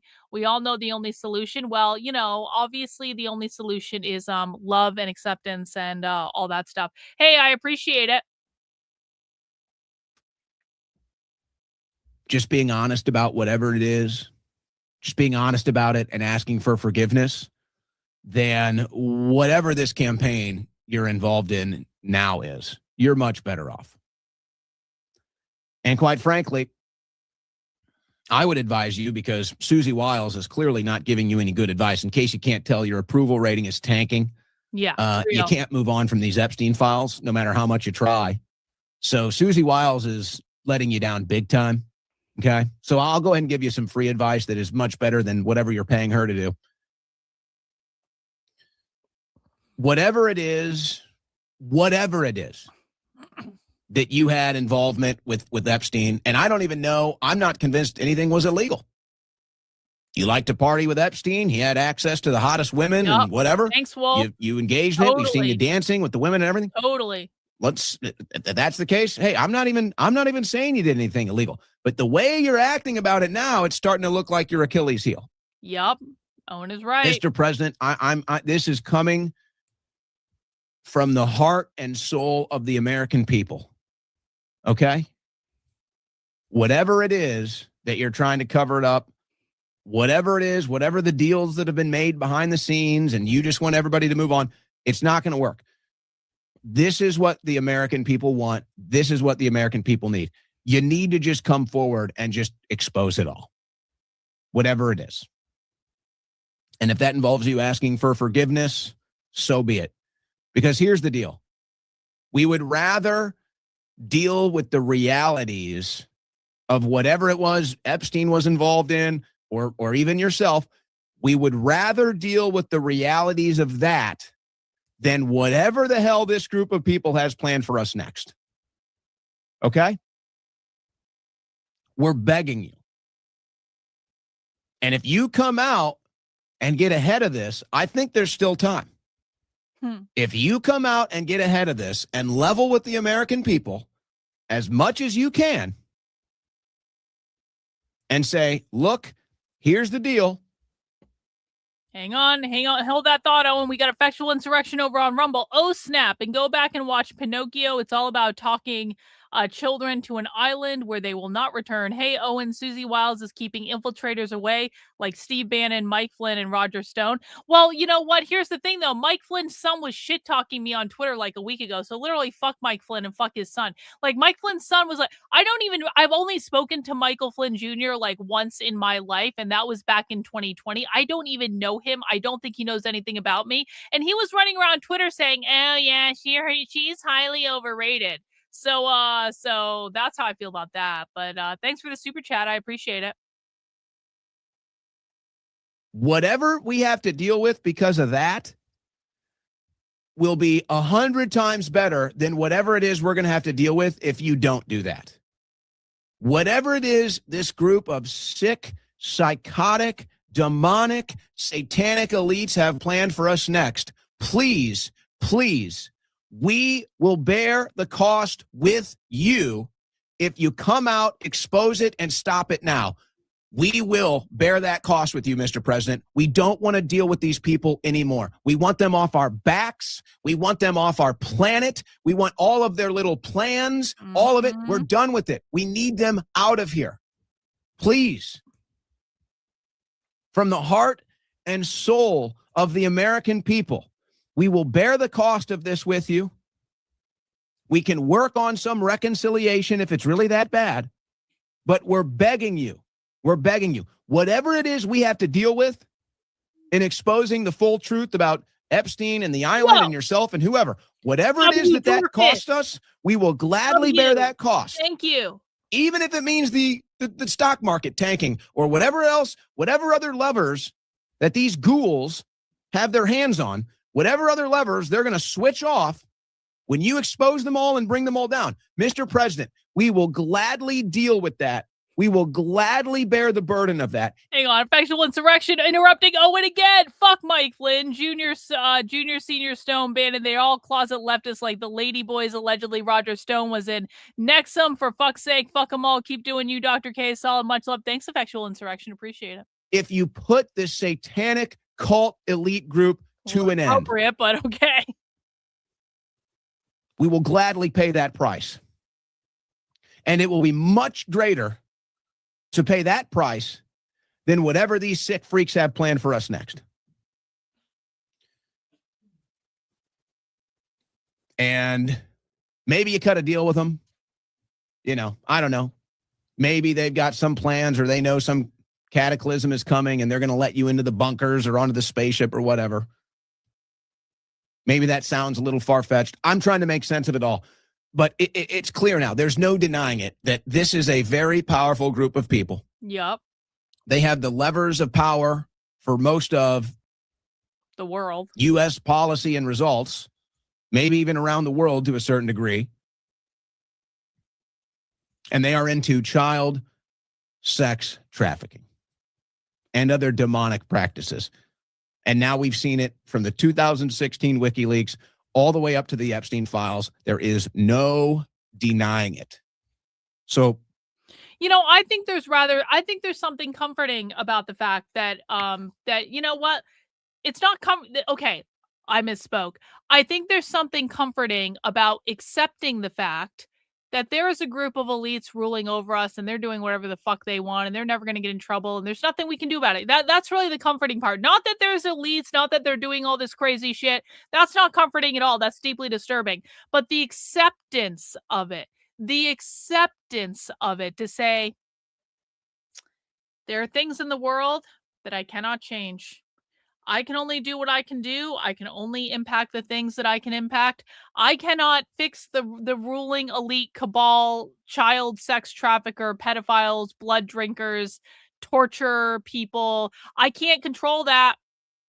I can't control that. And there's just nothing I can do about it. And you know, spending all day worrying about it probably is not good for anyone's mental health. I think it's the acceptance of, like, there are things I cannot change in the world. We're just begging you. We're just begging you. Stop being a part of whatever this is telling us to move on. Stop letting them twist your arm, blackmail you, and embarrass you like this. Please stop it. Whatever the cost is to put this satanic cult to an end, we will bear it with you, Mr. President. But the further we go down this line, less and less people are going to be able to make that social agreement with you. Real. I agree, Owen. Very insightful. And the more we go day by day by day, just like we had this week with another $20 billion in foreign aid, all for Israel. Yeah, this is the most disturbing thing is that people need to beg Trump to do this. It's like Owen Shroyer is on the internet begging Trump, please do something, Trump, please. Like, and it's just like, this is not normal. This is not normal, guys. Effectual insurrection over on Rumble. Just watch. I don't step up for people without having the info. DJT was invited to their club. DJT, it doesn't look like he did decline, though, effectual insurrection, but okay. They tried to set him up and couldn't, above reproach. Watch. I don't agree with that super chat, but I'm going to keep the money, though, because I do appreciate the money. But I don't agree with the super chat effectual insurrection. I think you're off base on that one. And I'm sure they're getting ready for some Iran strikes. No deep state arrests. No major arrests for the stolen election. No major arrests. Oh, Hillary Clinton would be in jail. They're not. No major arrests from Spygate, Russiagate hoax. No investigations into the Epstein files. It's unacceptable. And you're hurting the country. Yep. Whatever you think about your own reputation, maybe you don't even care anymore, but you're hurting that too. I think you can see it. We can see the pain. You know it. So, this comes from a place of love. Who knows? Maybe it just goes into the ether and gets ignored, but figured we'd at least give it a good faith effort.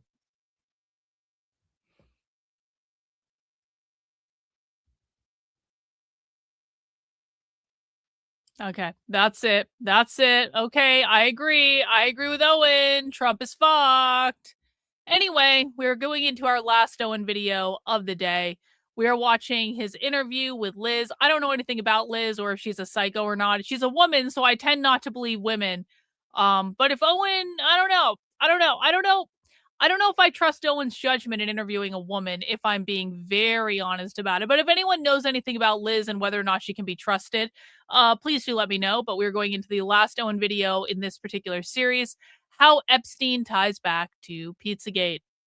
All right, ladies and gentlemen, we are very honored to be joined by our next guest. And I'm not sure if there is a better guest when it comes to connecting the Epstein emails to Pizzagate and everything else in between. And that is, of course, Liz Crokin joining me now.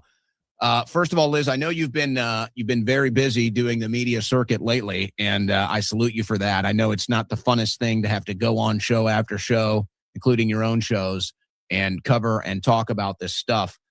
But, the thing that we have in common, and it's been the case for a decade now, is that this stuff matters to us. And, you kind of, for somebody like me that's just so embedded in the political world, you just hit pause. You hit pause in the political news. You hit pause on, party politics and all this stuff. And you say, hey, hold on. Look at what we're dealing with here. We're talking about innocent victims, children, sex slaves, trafficking, and God knows what else that we see in these emails. It's even hard to even comprehend some of it. But Liz, as we're getting these emails and texts and everything else that's coming out here this week, just for somebody with your background and the knowledge and the perspective and the context to connect it to the other stuff, what is it like for you to go through this and read this, having that background set of information and knowledge? Right. So I've been exposing sex trafficking and these elite pedophile rings, specifically Pizzagate, since the Bethesda emails came out in 2016. And I come with a background, at that point in time, I'd already been in mainstream media for over 2 decades. And I had a journalism degree. I got my first news job when I was 16 or 17 years old.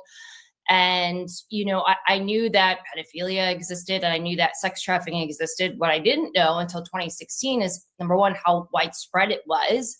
And number two, the most powerful people in the world were involved in it, from, heads of state, government, politicians, members of Congress, Hollywood, from what we're learning now from the Epstein emails, like people in positions of power in every institution, every religion, anyone in a position of power, like they seem to have infiltrated absolutely everything. Now, when I started exposing Pizzagate in 2016, it became very clear to me very quickly that it wasn't just child sex trafficking and, the rape and torture of children. I learned that they were doing other really horrific, sick things, such as satanic rituals, satanic ritualistic abuse, child sacrifices, adrenochrome, cannibalism. Human hunting parties, like the list goes on. And that kind of stuff it's so fucking crazy. Really hard for anyone that's sane to digest. And so covering this topic that has been not only completely ignored by the mainstream media, but they've just been frantically denying it this whole time. What I given what I have been through in the last several years with trying to get people to listen to rationality and being completely right about everything I was saying and being completely ignored, and then all of a sudden having the whole thing blow up in the public to where everyone knew I was right all along and yet they still fucking ignore it. I completely identify with the people covering the Epstein stuff. That must have really, really sucked. Honestly, it must have really sucked to have been covering this stuff from the beginning and to have been right about everything. And it sounds crazy when you say it. It does sound crazy. And so everyone in the public is going to think that you're crazy, and your friends are going to think you're crazy, and your parents are going to think you're crazy, and everyone's going to shit talk you for being crazy and all this stuff. And it turns out, hey, you were right about like literally everything from the fucking beginning. And here's now the evidence that you were right about everything from the beginning. It has to really suck to be in their shoes, man. I've only been covering the left for like 5 years. They've been doing this Epstein stuff for like at least 10 years. So, props to the people who are doing this stuff and just weren't listened to the whole time. That couldn't have been an easy thing to deal with. Effectual Insurrection on Rumble, thanks so much for the super chat. Oh shit, she got lots to unravel. She is a Flynn cult narrative shill. Again, she was on the other mod channel like 3 years ago. Didn't she work for Hillary Clinton? Wasn't she on Sir Richard Branson's? I have no idea. Effectual Insurrection, but thank you for the money. I do appreciate it. This day, that's been really hard to cover, and it's something that's been very hard for the average person to believe at all. Nobody wants to believe this stuff is real. So covering it has been a complete and total nightmare because everyone thinks you're crazy. No one wants to believe it. They don't. Effectual Insurrection is just like owning with the super chats today over on Rumble. He's sending a new $5 one like every 2 seconds just so we can't watch the video. But I appreciate it, bro. Not to be a dick, I got photos of her saying she got an STD on Richard Branson's island. Okay. Having massive sex parties, LOL. She pushes the psyop at Pizzagate over the Epstein files. I'll send you, okay.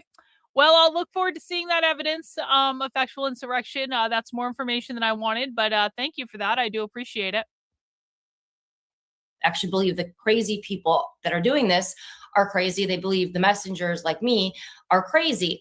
However, fast forward to last Friday when these files were released, we saw those emails sent to Jeffrey Epstein and his associates, or sent by Jeffrey Epstein, prove that all of this stuff is real. And when I looked through John Podesta's emails in 2016, where they were using well-known pedophile code words such as pizza in a context that doesn't apply to food, and they were talking about torturing or torture rooms, and they were talking about, children going to parties for entertainment, listing their ages, which all those emails were horrific. And it was very obvious they were trafficking kids from those emails. But then you take these emails that have been released and it proves that they're doing all of that stuff, but so much more. These emails, in my opinion, validate the darker stuff, like the Dr. Mengele kind of experiments, the satanic ritualistic abuse, the sacrifices, the murder, the cannibalism. And all you have to do is read the emails and listen to their words. And you can see that, yeah, this stuff is very real. These people are involved in all this horrific satanic stuff. And this completely and totally validates Pizzagate. Not only does it validate Pizzagate and that it's real, it proves it is way bigger than anyone knew. Even me. Yeah. And you know what's even crazier about it is it seems like there's two different networks operating. And I'm not even, I'm not even getting into the political partyism of it. I think that people that are getting into the political partyism of it are like trapped in a matrix that they still need to escape. But it does seem to be like we've seen the code, like the code language with pizza and some other stuff that connect the WikiLeaks emails from 2016 to the Epstein emails from 2026. Like there's enough connecting of the dots with the language and the verbiage that they use. And then some of the art that has kind of popped up from the Podesta art to some of the EU art that's mentioned in some of the Epstein files. So it looks like there are connections with the two groups, but they do seem to be two totally different entities. They do seem to be two totally different entities, two totally different groups of people that are engaging in this same stuff, which I guess is not too far-fetched. It's like, if you got a big city and you've got a big cocaine dealer over here and a big cocaine dealer over here, everybody's going to go to their favorite dealer or whatever, have their own little fiefdom of cocaine, except we're talking about pedophiles and child sex abuse. Yeah, I mean, so what I've learned by exposing the pedophile rings over the years is that there's all kinds of different rings and they're everywhere. They're all over the world, unfortunately. And you will have rings like local rings in different states where it'll be some kind of an elite ring where it'll be powerful people within that state. So you might have a police chief, you might have local politicians, you might have local police officers, and so that there'll be like some smaller ring in pockets all over the country. But then you will have the bigger rings such as someone like Diddy or Jeffrey Epstein. But at the end of the day, all of these people connect. And when you look at Jeffrey Epstein and the people that were clearly involved in his ring, they do connect to the people involved in the Hillary Clinton, John Podesta ring. And I would argue that that's the same ring. Those people were very close. I mean, we know the Clintons have been at Jeffrey Epstein's islands, like Bill over 25 times, Hillary at least 6 as of 2016. But more importantly, the Clinton Foundation was a front for child sex trafficking, which has been proven through. Wow, this is fucking wild, man. Have you heard of Ben Swan? I've heard of him, but I don't know anything about him. He did a report on Pizzagate 10 years ago and was literally blacklisted on the media for it. Yeah, it's gotta suck, man. It's really gotta suck. It's gotta suck to have been covering this from the beginning, to have been absolutely right in every single thing that you said, and you get your career destroyed over it because you were right, and then later all this stuff comes out saying you were right. Like, it's gotta just really, really, really suck. I appreciate the super chat. Official government records. And we know that both Ghislaine Maxwell and Jeffrey Epstein were, according to them, not according to Liz Grogan, according to them, were co-founders of the Clinton Foundation and working with the Clinton Foundation, which again was a front for child sex trafficking. So yeah. And in terms of the political stuff, what I would say is that I agree. Like this goes beyond political parties. It goes beyond everything, actually. Religion, like nationality. These people, what we should be calling this the pedophile party. Okay. There's no more like Republican, Democrat. There is the pedophile party, because you have people that claim to be Republicans, that claim to be Democrats, that were involved in his pedophile ring. We saw Bush Sr., in the emails with the most horrific claims you could ever imagine. I don't know if you've talked about the Bush Sr. email we've been reading the emails all week, every day.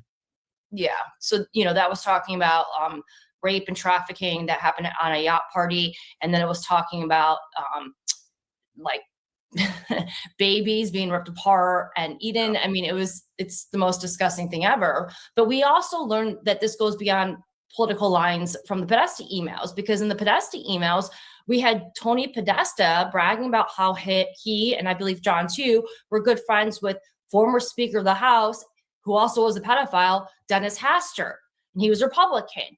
And Tony was bragging about how he was still good pals with him, years after he'd been convicted of pedophilia crimes, right? So like these people are in a party, and it's not Republican or Democrat, it is the pedophile party.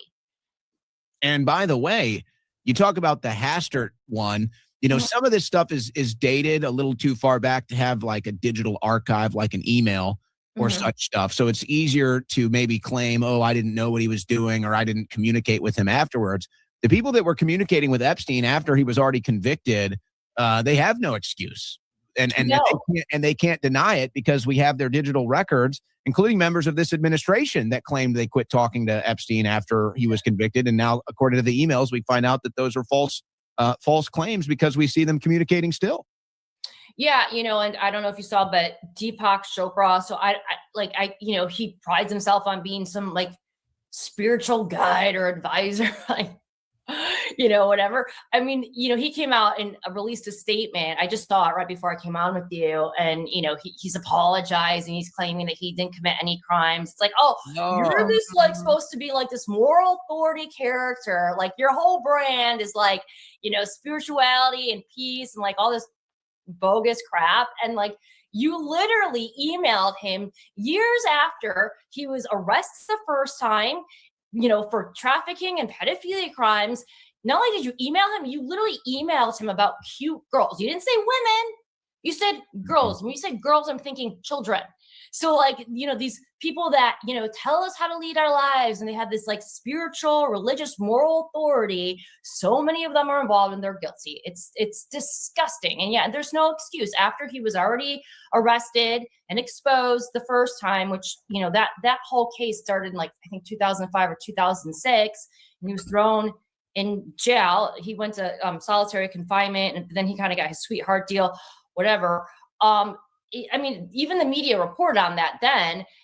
Everyone that's chosen to still hang out with him, party with him, email with him, go to the island, go to the dinners, even the media, there was that famous dinner with Katie Couric and like Chelsea Handler and like fellow pedophile Woody Allen, I believe, was at this dinner too. I mean, so many of these people hung out with him and, for years afterwards. So I'm actually glad we have all those emails from after his first conviction, because it just shows you how sick and hypocritical these people are. None of these people are who they claim to be. They're all frauds. They're all evil. They're all disgusting. And they were all kissing Jeffrey Epstein's ass. And I believe Allen and Couric have both had their names pop up in the emails. Are you talking with who else did you say? Like Alan Dershowitz or? Woody Allen. Yeah. Oh, yeah. Oh, he's all over there. And Dershowitz, and Dershowitz too. But he's I was just his lawyer. Well, we'll see where the dust settles on all of this. That'll be interesting to see what. I will give him credit though, where most people just stay silent or they just deny everything. Like he actually has like at least addressed all the allegations that have been made against him. So, whereas most people just don't say anything, they just or whatever. So yeah, we'll see where that goes. But I find it very hard to believe he didn't know it. I mean, he was his lawyer, so it's very hard to believe. He knew something. Yeah, he definitely knew something. Yeah. But the attorney-client privilege, as they say. For some context of some things you just said, there was a guy in Australia. The headlines were, I believe he was, I forget what his role in government was. He got busted in a satanic, in a satanic pedophile cult in Australia. And people were digging through some of the socials, and they found him constantly pictured with police chiefs. And it's like, that's how they get away with it. The Clinton testimony, they've been held in contempt of court. Mm-hmm. They should be in jail. The Clintons are said they're. Hold on for 1 second before I forget this. You mentioned being photographed with police chiefs. So who else was photographed with police chiefs right after the Podesta emails came out? James Alefantis, who owns Comet Ping Pong in DC, and his entire Instagram page was littered with, pedophilia comments, children taped to tables, photos of infants for sale. Wow. I mean, just the most disgusting.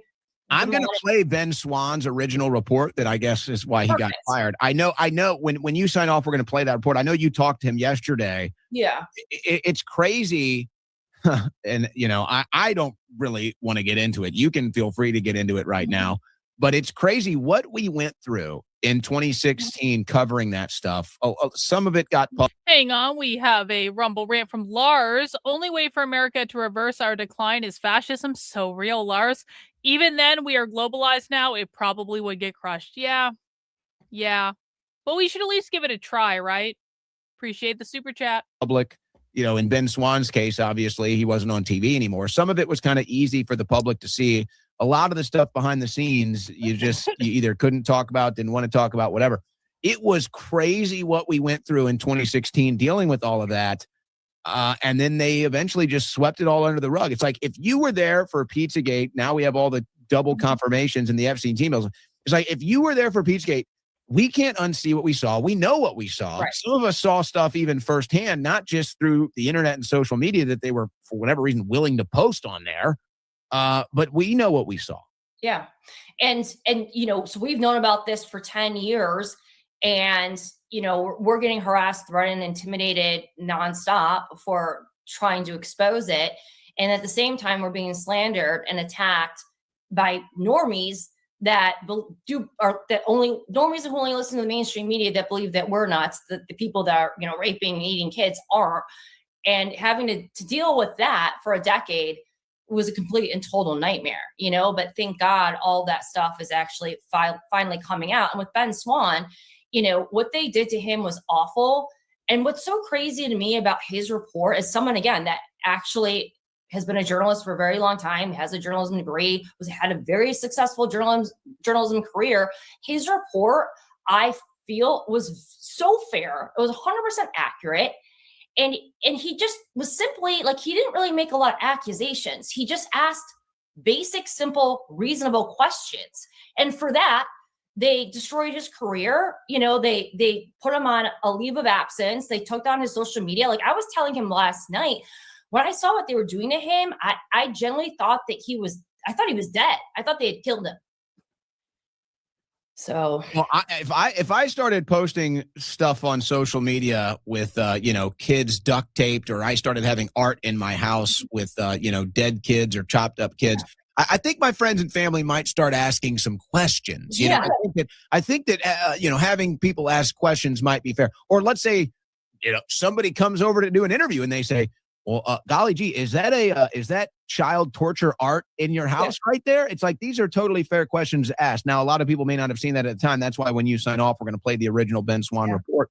But, it's not even like, I don't feel, I guess there's some level of vindication here. I guess there's some level of validation. I didn't need it. I already had it at the time. Yeah. But it's not, I don't know how to quantify this. It's like, none of that matters to me until there are significant arrests and proof that we've put an end to this. None of it really matters to me until there's total proof that we're putting an end to this. Right. It's nice that we have some backup. It takes some of the weight off of us. And it's nice that hopefully people now will be less likely to call us crazy. Hopefully the mainstream media will be less likely to, mock us and try to destroy our lives. But we actually put our necks out there because we actually have integrity and we care about children and we're horrified by this. Right. And so, being vindicated about the most horrible thing in the world that nobody wants to be true, it's really hard to really be like, it's a hard thing to celebrate because it's like, well, this is still happening. These people have been brought to justice. So it's a weird thing. Yeah, show me the kids that you rescued, right? Like, show us all the children that you rescued, or God forbid, the corpses of them.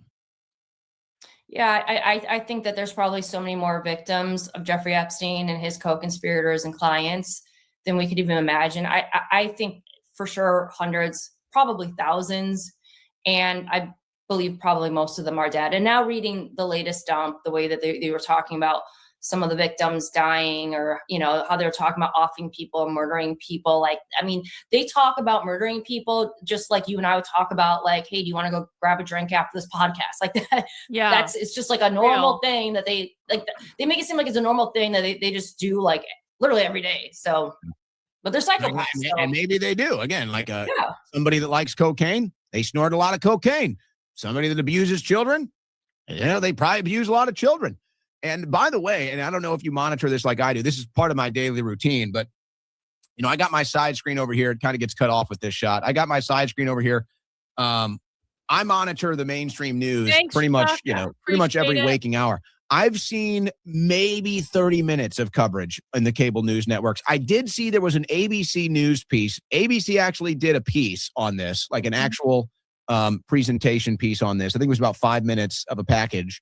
But I've seen maybe 30, an hour max, maybe combined since Monday of coverage of this. I've covered it every day. Even on one single day, I will just spend an hour just reading the emails.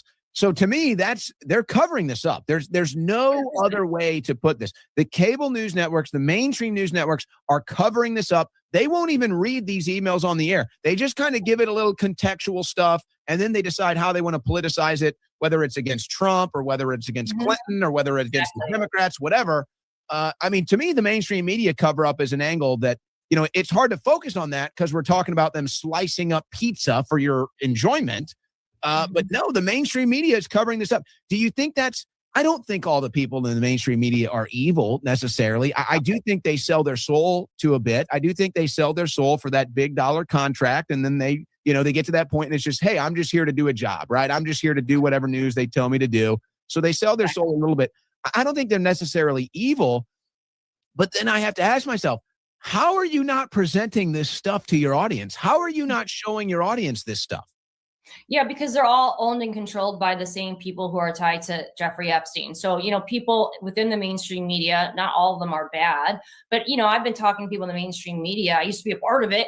And, you know, I got fired from multiple jobs for exposing this stuff, but a lot of them would just tell me that you were not allowed to talk about it. We'd lose our jobs. And so, you know, we know it's real, but, you know, we're not allowed to talk about it. And then, you know, and people don't want to lose their jobs. They don't want to get canceled. And it's a real problem. The mainstream media is treating this very similarly to how they treated Pizzagate in 2016 and the Podesta emails. You know, Chris Cuomo told people that it's illegal to read the Podesta emails, which was a lie. And, you know, they all said it was a debunked, it was a debunked conspiracy theory, but no one explained how it was debunked. So it was never debunked.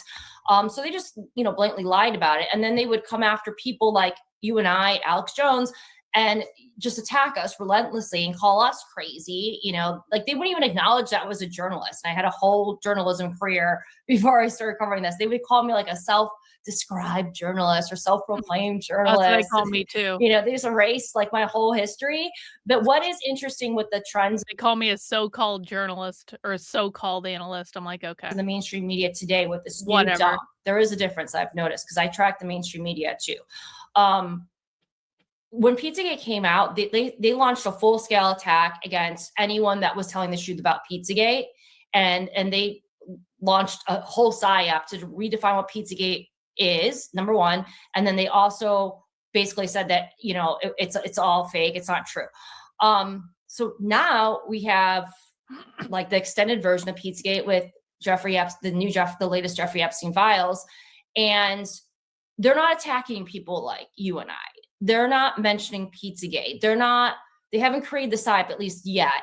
They're just ignoring it completely. Yep. And I have noticed that they've been ignoring Pizzagate or anything that validates Pizzagate over the past like 2-3 years. Whereas before, like I would do a video or, you know, I would whatever, write a story, and then they would just try to debunk it without debunking it and just say I'm crazy. So it is an interesting shift because they're taking a different approach where they're just kind of like acting like this isn't happening. They're not like singling me out, you out, anyone that's covering it. And I think that they're choosing this strategy because it's gotten too big now. There's too many people covering pizza. What are they going to do? Write a hit piece on like thousands of influencers and, you know, independent journalists talking about I do think about that though, Liz. I do think about how they're going to strike back. They always do. You know, I don't know if it'll be, like you said, kind of what we've endured in the past. They always find a way of striking back. I do think about that. And by the way, for a little more context here, and you know, think whatever you want about Megyn Kelly. She's talking about this now. You know, Megyn Kelly's talking about it now. When is was she talking about today? Because I haven't heard. Well, I'm not saying she's going all in, but I mean, I think that, you know, she'll cover whatever is kind of trending. But it's funny that I kind of watch this evolution of Megyn Kelly now, and, you know, trying to kind of go maybe more of a Tucker Carlson. She does seem more independent now. I mean, he is definitely more independent, but here's why I bring it up. You know, she did come to InfoWars to do a hit piece on Alex Jones back when I was working there. I believe that was 2016 or something. I remember that. And that was in the midst of Pizzagate. That was in the midst of Seth Rich. And in the beginning of that piece, because I was part of that piece, she interviewed me. Now she cut all of my Seth Rich Pizzagate stuff out.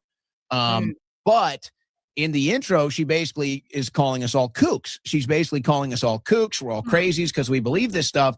But now it's like, yeah, Megyn would probably admit that this stuff is relatively real. And, you know, I'm not expecting an apology or anything like that. But I think it kind of lends to the bigger picture now that it's like, yeah, this is so big that the people that used to call us crazy and cast us off as, you know, conspiracy theorists or whatever, now they realize, okay, either I cover this or I'm going to be the one that looks like the bad guy. It's like the roles have kind of reversed. Absolutely. And you look at everyone that went to the White House and got the binders.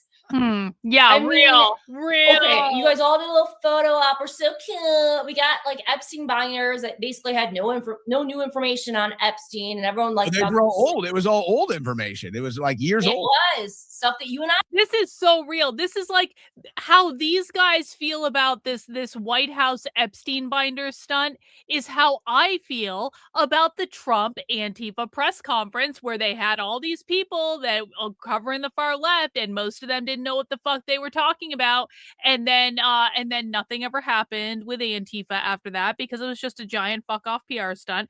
It's so real, man. It's so real. It's like this stuff happens over and over and over again, and they just change the topic to whatever they're doing at the time, and every single thing the Trump White House does is just a fucking publicity stunt. It's not fucking real.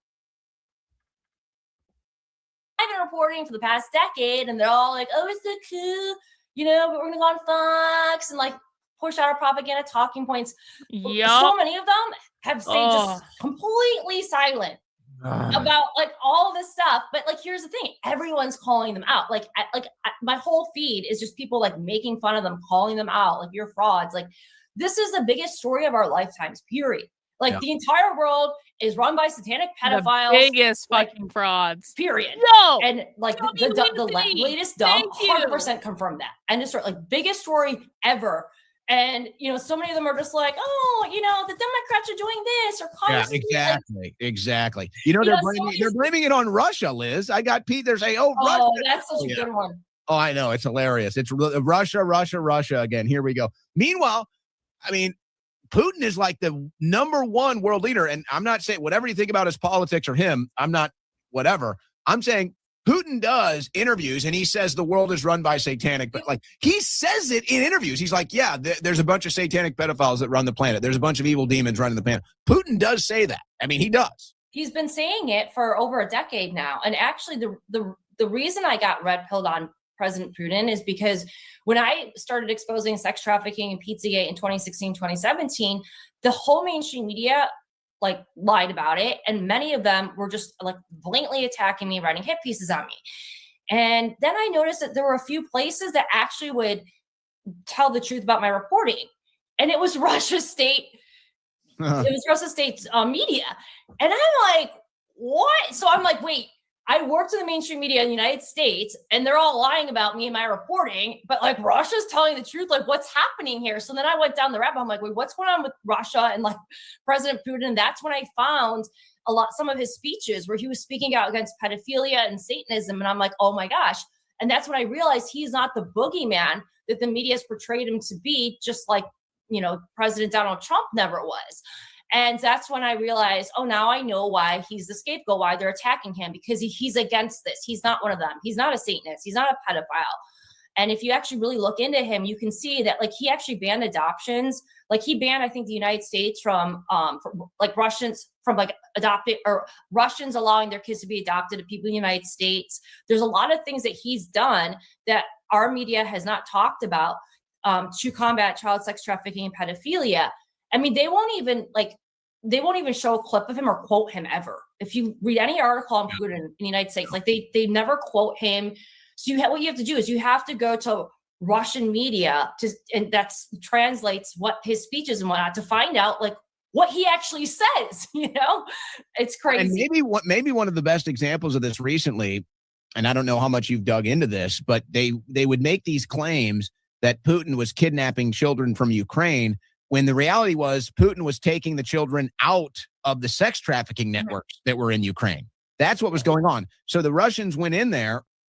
They found some of these sex trafficking networks. They found some of the biolabs, whatever. And I think that's a lot of the reason why the West was panicked over Russia moving in there. Whatever you think about it, I think that's what some of the panic was, and that's why they kept funding Ukraine to try to hold the Russians off as long as possible, so they could get all of their resources out of there, the biolabs, the sex trafficking resources, all of it. But that was a big spin. They said, "Oh, look, Putin is kidnapping the children." No, they were discovering all the sex slaves. They were releasing the sex slaves. Yeah, and so they always distort it. They always invert it. And so what they were doing is they were accusing him of what they're guilty of. And Ukraine has been a hotspot for child sex trafficking for a very long time. And then we learned from Epstein's emails that they were very interested in Ukraine. They were very interested in just taking down the entire government. And what does that do when you take down a government, when there's war in a country? Well, it displaces families. And that's a perfect way to kidnap children and traffic them. Like, why do you think the Clintons loved Haiti so much? Why do you think they love natural disasters so much? Because they go in and Laura Silsby, folks, look up the name Laura Silsby if you want to find out about the Clintons in Haiti. Now her name's Laura Silsby Gaylor because she got married. Doesn't she run she runs the Amber Alert now too, doesn't she? Yeah, so she ran Alert Sense, which is part of Amber Alert. So she was charged, I believe, convicted of trying to traffic 33 children. Of course, 33. They love that number. 33 children out of Haiti, and then the Clintons came in to her rescue, and they managed to get her released. And then they brought her into a government job where she was in charge of finding missing children. So, and then by the way, it was her lawyer, and I believe her lawyer's spouse were also arrested for trafficking children, I believe in Central America as well. Like these people are all involved in it. Yeah, it really is crazy. And, a couple other things that came up in this were, Wayfair Gate back a couple years ago, when people noticed that there were some oddly priced, way overpriced stuff on Wayfair that just so happened, by coincidence, I'm sure, that just so happened to also have the names of missing children in them. I've got a couple examples of this that I'll put on the screen for people that weren't aware of that. So, okay, that kind of came and went, whatever. People covered it at the time. It came and went. Then we saw some Wayfair receipts inside of the Epstein files. And so that kind of brought that connection back up. So it's just like, it's amazing. You had the Frazzle drip, you got all of this stuff over the years, and it's just like so much of it gets kind of connected to these Epstein files, which are government documents. Nobody's, it's not like you can just say, oh, you're a conspiracy theorist. These are government documents. So it's like, how are you going to deny that? Yeah. And so Wayfair was 100% true. And I have a theory about Wayfair and other e-commerce sites. So what they basically were doing, what you said, they would have an item like a sock for sale for $10,000. Or, like a crappy nightstand made out of like cardboard for $15,000. And then the item would be labeled the name of a missing child, and the names of the children. Some of the names were like crazy names, like anybody can use that, right? It's not like it's just a site anybody can go post on, right? Yes. But it wasn't just that site. I noticed it on Walmart, Walmart. I saw a couple other of them pop up. I'm not too familiar with how those e-commerce sites work because I don't sell anything on those sites. but it's basically like anybody can get access to them and you can sell whatever you want. Yeah, I mean, some of them vary differently. But what happened during President Trump's first term is they shut down Backpage, which I believe was one of the mainstream channels that they used, and which was operating over 100 countries, or about 100, to traffic children. So when they took down Backpage, they had to move to other locations. And so that's why I think we started seeing this like pop up on Wayfair and other e-commerce sites. And what's so crazy about Wayfair is they did the same thing with Wayfair that they did with Pizzagate. They basically just said, oh no, like this isn't real. We're not trafficking children. And then they offered no explanation as to like why things that cost like $50 maybe is being listed for $5,000 and then missing children's names match up with these items. They just basically said, no, this isn't real. Like there's nothing to see here. Move along, like carry along. And they didn't really address it. And then the other thing that was really interesting is that when President Joe Biden became president, 1 year I think it was the Department of State issued their trafficking in persons report. And they had a whole section warning people about conspiracy theories. And they basically said that there's no elite pedophile rings involving the government, politicians, and celebrities, which basically is the definition of Pizzagate. And then they also said that nobody is trafficking children on any furniture websites. Those were the two things that they zeroed in on, Pizzagate and Wayfair, basically. And they said, this isn't real. So don't believe anything you read claiming that any of this exists. And this is when like Diddy was getting exposed and like those people were starting to go down. So it was just, so that's how you know it's real, because they go so out of their way to say this isn't real, but then they cannot prove that it's not real or they can't debunk it. So, the Wayfair and these other e-commerce sites, like all of that should be revisited, because obviously there's truth in that.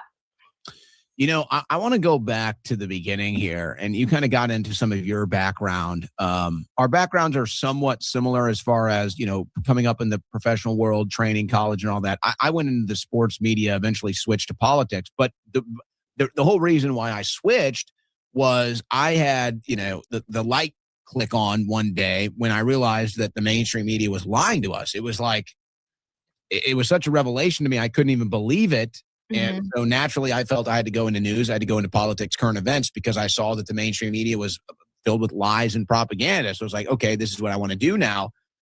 And so when Pizzagate happened, it's like, I feel like most people who are still in touch with their humanity, their soul, they want to be a good person. They look at the world and they say something has gone wrong. Something has gone horribly wrong. This isn't how it's supposed to be. Something is wrong with civilization. It's like, yeah, we got some fancy gadgets and we have some fun things we can do, and it's fun and it's easy to get distracted. But it's like when you strip it all away, there's still something there. Like this is something evil is afoot. Something evil is running around, and I can't quite, understand it or get grips on it. But it's like I can comprehend it. I can feel it. I can see it's there. And so when Pizzagate happened, it was like it no longer really became this mystery. It became something that we could finally kind of, clench our teeth onto. So it'd be like, the comparison I guess I make here, the analogy is, it's like if there's a dog who is wondering where the car is going, and this dog is just obsessed, like, where is this car going? It's always leaving, it's always going, but he can't catch it. And then one day the dog finally catches the car and grips its teeth onto it and gets to see where it's going. And it's like, that's what it felt like to me. It's like, oh, finally, we've got our jaw clenched to the bumper of this car. We get to see where it goes. And it went really exactly, maybe not exactly, but it went a lot of the same directions we thought it would be going. And it's just like, once you see that, there's no going back. Once people see these Epstein files, there's no going back. Was it kind of a similar thing with you, with Pizzagate? How did you end up in this world? Because that's what it was like for me. It was like, oh, I know something isn't right. I know it. And then that was my first awakening was, wow, the mainstream media lies and propagandizes us. And then the second one with Pizzagate, that was like, oh, we've got our teeth, we've got our jaw on this thing now. Let's see where it goes.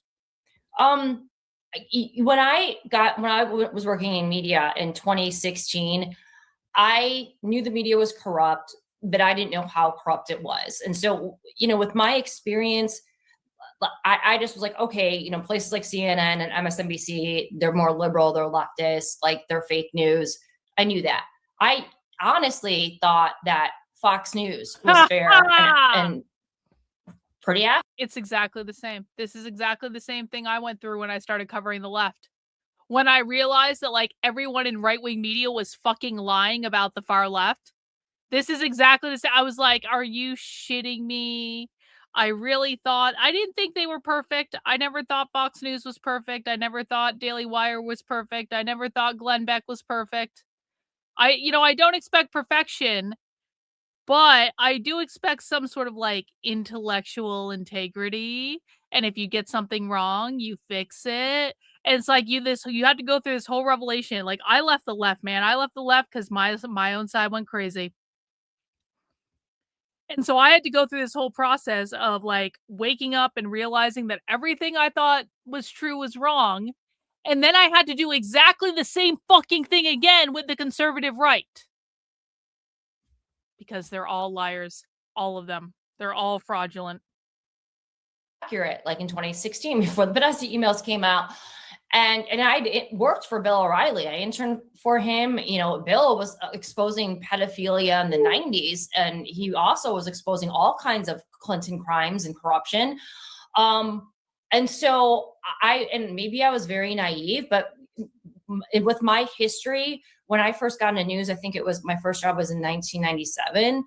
And then I fast forward to a few years later, my first like official paid news job that was an internship was with the Chicago Tribune City Newswire. And a lot of like the most famous journalists started at the City News Bureau at the Chicago Tribune. And they look at it as almost like a not just a job, but like hard knocks journalism training school. And the joke there is like, if your mom says she loves you, like, back it up with 5 sources. And like, I mean, they were like so tough. You had to like back everything up with 5 sources. You couldn't you get one little thing wrong. Like the editors were crazy, but it was great training and great education. But that was the mentality there back then. And then fast forward to 2016, I'm still thinking that there's some honest media out there like Fox News. And when the Podesta emails came out, I kept thinking, oh my gosh, here's the proof that the Clintons are not just evil and involved in all kinds of crimes. They're actually involved in human trafficking as well. And I kept thinking, oh, someone at Fox has got to cover this like any day now. Yeah. And then it never happened. And then I watched them like cover it up. And I was like, oh. And like, I had no idea like that the entire mainstream media was all controlled. But what happened from when I first started in media in 1997 to 2016 is that, and Mike Smith talked about this in Outer Shadows, is, back in like the 80s and 90s, all the newspapers and the local TV stations, like up to the cable news, they were owned by probably like over 50 different companies. Now I believe it's less than 5 major corporations own everything, from the cable news to newspapers down to like the local, TV stations, in like the middle of Iowa. And so everything is being syndicated from the same people at the top. And those people are all controlled by the same people who are aligned with Epstein and his associates. And so of course they're told that they're not allowed to cover this. And that's why they don't touch it. But I didn't realize that until 2016 and 2017. And I just saw how everyone was either lying about this or not talking about it at all, or just actively covering it up. And that was almost as rude of awakening as learning the truth about the child sex trafficking was. Because when I learned the truth about the child sex trafficking, I was like, there's got to be at least one person in media that's willing to tell the truth about it. And I guess it was just Ben Swan. And then, like I would consider you guys were alternative media. You weren't mainstream media, right? And then I was like, oh my God, what? Like, no, they don't exist anymore. Like real journalists and mainstream media, they don't exist anymore. And that was like, that was so depressing to me because I actually love journalism. I believe in the truth. That's why I became a journalist, and when I was covering Pizzagate from the beginning, I wasn't thinking, oh, they're going to try to kill me, or I might lose my followers, or I might get canceled, or I might get fired. I was thinking this is the biggest story ever, and they're hurting children. Like this needs to be covered. And I guess no one else in mainstream media thinks that way anymore. And it's very sad. That's the big awakening. It's when it's like, oh yeah, well, if it was real, they would cover it. And then you learn it's real and they don't cover it. And you're like, oh, okay. Exactly. I was totally wrong. By the way, Yep. you know, I think one great example from recently, I'm sure you've heard of Ivory Hecker. You know, she kind of talked about her journey through the mainstream media. She's gone independent now, and what she dealt with. So let me ask you this in closing, Liz, and we appreciate your time today, Liz Crow. Yeah, I covered this, and like I said in the video covering it, and like I said on Twitter earlier today, and like I said at the beginning of this stream when I talked about it, I think this is all a giant ass PR stunt by the Trump administration. I don't think anything's going to happen. I think he's probably already out of jail, or he will be out of jail by tomorrow.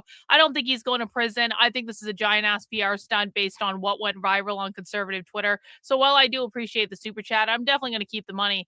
I don't care, I guess, until the Trump administration like proves that they're actually serious about fighting Antifa. Then I don't actually give a fuck what the Trump administration does. And it's not like I have any love for Kyle. I don't care if he goes to prison. It makes no difference to me. But arresting him does not defeat Antifa. And Kyle Wagner is not even the farthest left person that I've watched this week. So we see the far left say many crazier things all the time. They don't get arrested. Why? Because Kyle went viral on conservative Twitter. That's the only reason he got arrested. And I find it to be insulting. I find it to be a slap in the face to my work and to everyone who actually cares about this. The Trump administration can go fuck itself until they actually do something that matters and stop pulling these fucking publicity stunts. I don't care. But I do appreciate the super chat. And our guest, follow her on X at Liz Crokin. We've been popping up her X page there on the screen for you. Where do you go from here? Because, you know, I kind of landed on the conclusion where this week I'm just going to read the emails. I'm just going to read the documents, let people consume them. They can see them for themselves. We'll do a little commentary, a little opinion, try to apply whatever pressure I can, I guess, to the administration. You know, they tell me to shut the F up, literally. But, you know, just try to apply whatever pressure we have left to the administration to get some action. It seems like they've already made up their minds. I kind of said, you know what, as far as the independent media and the other voices out there, I'm going to wait. I'm going to give them a grace period. I'm going to wait and see what happens in this week and where things go.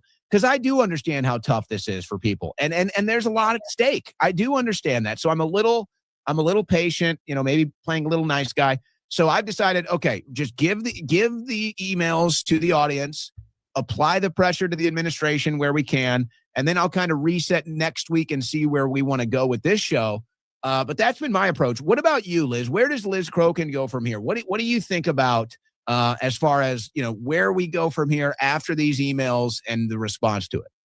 Well, I think the story is only going to get bigger and bigger. The cat's out of the bag. Like, there's no putting the worms back in the can at this point. Too many people are awake. Too many people are covering it. And now that we know that all these horrific things are true, all this evil is true, and it's happening, these people are committing all these crimes against children, we can't let them get away with it. So, you know, I understand why there's criticism of the administration. I understand why there's a lot of questions for the administration right now. There's a lot of people that think that nothing's going to be done, that they've been apathetic, and they're not going to do anything. There's not going to be arrests. And actually, I think it's not a bad thing that people think that. We're supposed to criticize the people in positions of power. We're supposed to be questioning our leaders. We're supposed to be questioning the people that we elected into the office, including President Trump. I'm a huge supporter of President Trump. But with that being said, we should be questioning him and his administration, and we should be applying pressure on them. Okay, now we know the truth. It's not a conspiracy theory. They are committing these crimes. Justice needs to happen. We cannot live in a society where people are allowed to rape, torture, traffic, and eat children, and they get away with it. These people are vampires. We cannot coexist with them. We can't. So justice has to happen, and whatever it takes. Yeah. And can I just say this off topic? And I realize it's off topic. I'm pretty sure that I told everyone last week that Tom Homan wasn't going to do anything. I'm pretty sure when Greg Bavino obviously got fired from his job, but they allowed him to save face by reassigning him and then allowing him to retire so he can keep his pension. I said, oh, look, they fired Greg Bavino because they've lost. They're bending the knee to the left. They're bringing Tom Homan in, and he's not going to do shit because he's an old man slurring his speech that doesn't know how to deal with this problem. How much shit did I take from conservatives for saying both those things? Karlyn, Greg Bavino wasn't fired, you know, me. and Tom Homan's really going to clean up this mess. Tom Homan's going to come in and you're not going to know what hit him. Is it Tom Homan's going to fix all this problem? Can I get some Karlyn was rights in the chat? Because I told you this was going to fucking happen. I'm an organizational psychologist by training. I know how this shit works out. I am like the #1 analyst of the far left on the internet. I am right 98% of the time with like 90 and maybe even more than that. I am correct with at least 98% of the things that I fucking say. And I always end up taking round after round after round after round after round of shit for it because people don't want to hear it and conservatives don't want to hear that no, Tom Homan was never going to fix the fucking problem. He's a giant pussy. He's an old man who does not have the backbone to do what is required to deal with Antifa. I was right. And if you ever doubted me, you owe me a $2 super chat. That is the rule on this channel. If I am right when you are wrong, you owe me $2 super chat. Be honest, pay the fuck up. If you never doubted me, you don't owe me money. But if you doubted me, if you left me a fucking comment somewhere, if you shit talked me somewhere, you owe me money, motherfucker. If I am right and you are wrong, pay up $2 super chat right now. That's the way it goes. If you did not doubt me, though, you do not owe me money. If you did not shit talk me on the internet, you do not owe me money. But I know who all of you are that thought I was fucking crazy and that didn't believe me. And I expect to see a $2 super chat from all of you. It's going to take more people getting outraged, mobilizing, signing petitions. Maybe we need to start protesting. Like maybe we need to be filing civil lawsuits. If the government is going to be apathetic. Hiker Dude over on Rumble, he's not saying I was right. I don't think Hiker Dude ever doubted me. Hold on a second. She's a journalist, but she didn't realize until 2016 that the left and right mainstream media were two sides of the same lying coin. Listen, you can't shit on people for when they wake up. People wake up at different times. People wake up for different reasons. You cannot shit on people for saying, you didn't wake up soon enough. She wanted to believe that journalism was a noble profession. She was acting with intellectual integrity. She did not realize she was surrounded by people who were lying until it was too late. I have had the same experience. Countless people have had the same experience where we thought something was above board, but we were presented with overwhelming evidence that it wasn't, and we had to change our mind. The fact is, she came out. She said I was wrong. She tried to do the right thing. She was shit on for years and years and years for doing it. I don't even know who she is, and I know that much about her. So don't shit on her for when she woke up. The point is that she woke up and she actually did something about it. And every time you guys shit on people because they didn't wake up on your fucking timeline, you disincentivize people doing what she did. So please don't do that. I'm going to keep the money though. Thank you. Or if they're not going to pursue criminal charges against these people. I don't have all the answers, but one thing I know for sure is that like these people can't get away with this stuff. And as more people wake up, here's the thing. The good news is that there's more of us than them. Mm-hmm. There's more of us than them, and they do fear us, the pedophiles. If they just let this go, and I say they, the people in positions of authority, the good guys, so the DOJ, the FBI, like anyone good that might be left at like the CIA, and then we have veto of the military and we have ICE. If they just let this go, and because what are they doing right now? ICE is arresting, pedophiles, illegal alien pedophiles and sex traffickers that have come here illegally from other countries. So we're gonna arrest them, but the elites are allowed to do this? Like, no, I don't think so. If they don't take action against these elites, like I do think at some point, like people will start taking matters in their own hands, and that won't be good either. So one way or the other, like justice has to happen. And I can tell you one thing, like I'm not going to stop fighting or shut up until that happens. All right. Well, that's basically the end of the video. So that's a good place to end. All right. Okay. Liz for a woman is a pretty okay woman. I have to say, like, I always mistrust women on site because they're usually a giant pain in the ass, and she's blonde. And so I made some assumptions there, but you know what? She seems pretty all right, actually. So good for her. I'm glad she's getting this moment of vindication. That must feel really good. Thank you, Darla, for the super chat. Never doubted you because I'm retired military and law enforcement. That's what they do all the time. Just proud of you. Hey, thanks, Darla. I appreciate that. All right, guys, that is all going to wrap us up for today. If there is any, actually, I think there is supposed to be a noise protest. Is there a noise protest going on right now? Has the noise protest started yet? Is there any coverage of the noise protest? Oh, yeah, look, Status Quo News is going live at 9:30. All right, here's what I'm going to do, guys. I'm going to end this stream. We're going to end this stream, and we're going to come back and do noise protest stream. Everyone want to do noise protest stream? Let's do noise protest stream. I just need to take a quick break, go say hi to my husband, ending this stream, going to start a new one, and we will watch some noise protests, guys. How about that? Thank you, Andre, for the super chat. In Romania, we had Vlad the Impaler, VTI to stop evil criminals and their dangerous violence. Yeah, let's bring back Dracula. That's a real good idea. Nothing could go wrong with that plan. All right, guys, I will see you on the flip side, and we'll do some noise protest coverage. Take care, and we'll see you very, very soon.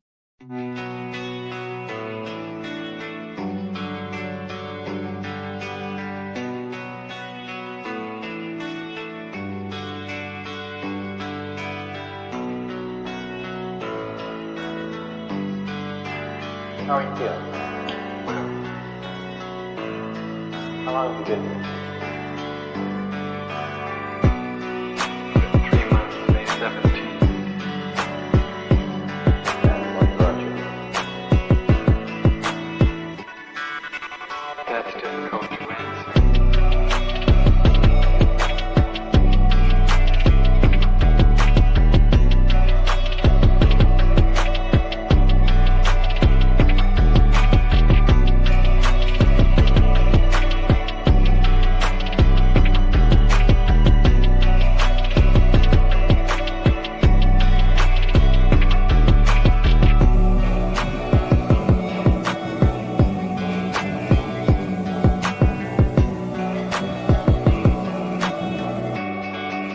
Would you give me some idea?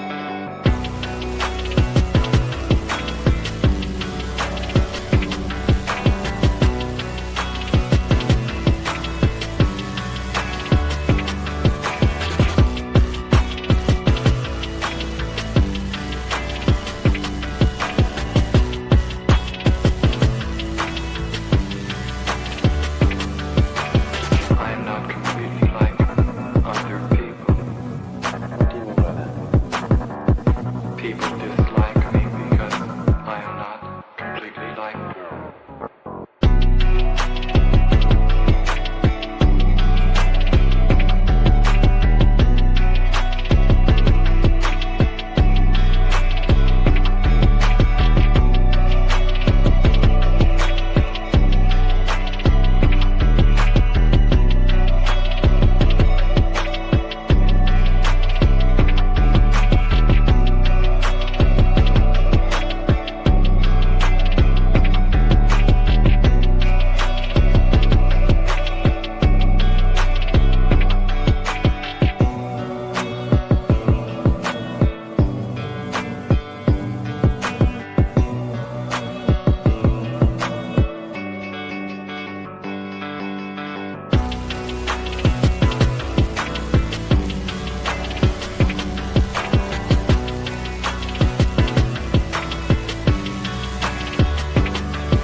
I am trying to do with my life something which few people try to do, and this influences my thinking and consequently my action. What is it you're trying to do with your life? Play the piano for people. I'm not clear. How is it that playing the piano for people has eventually resulted in your being here in the hospital?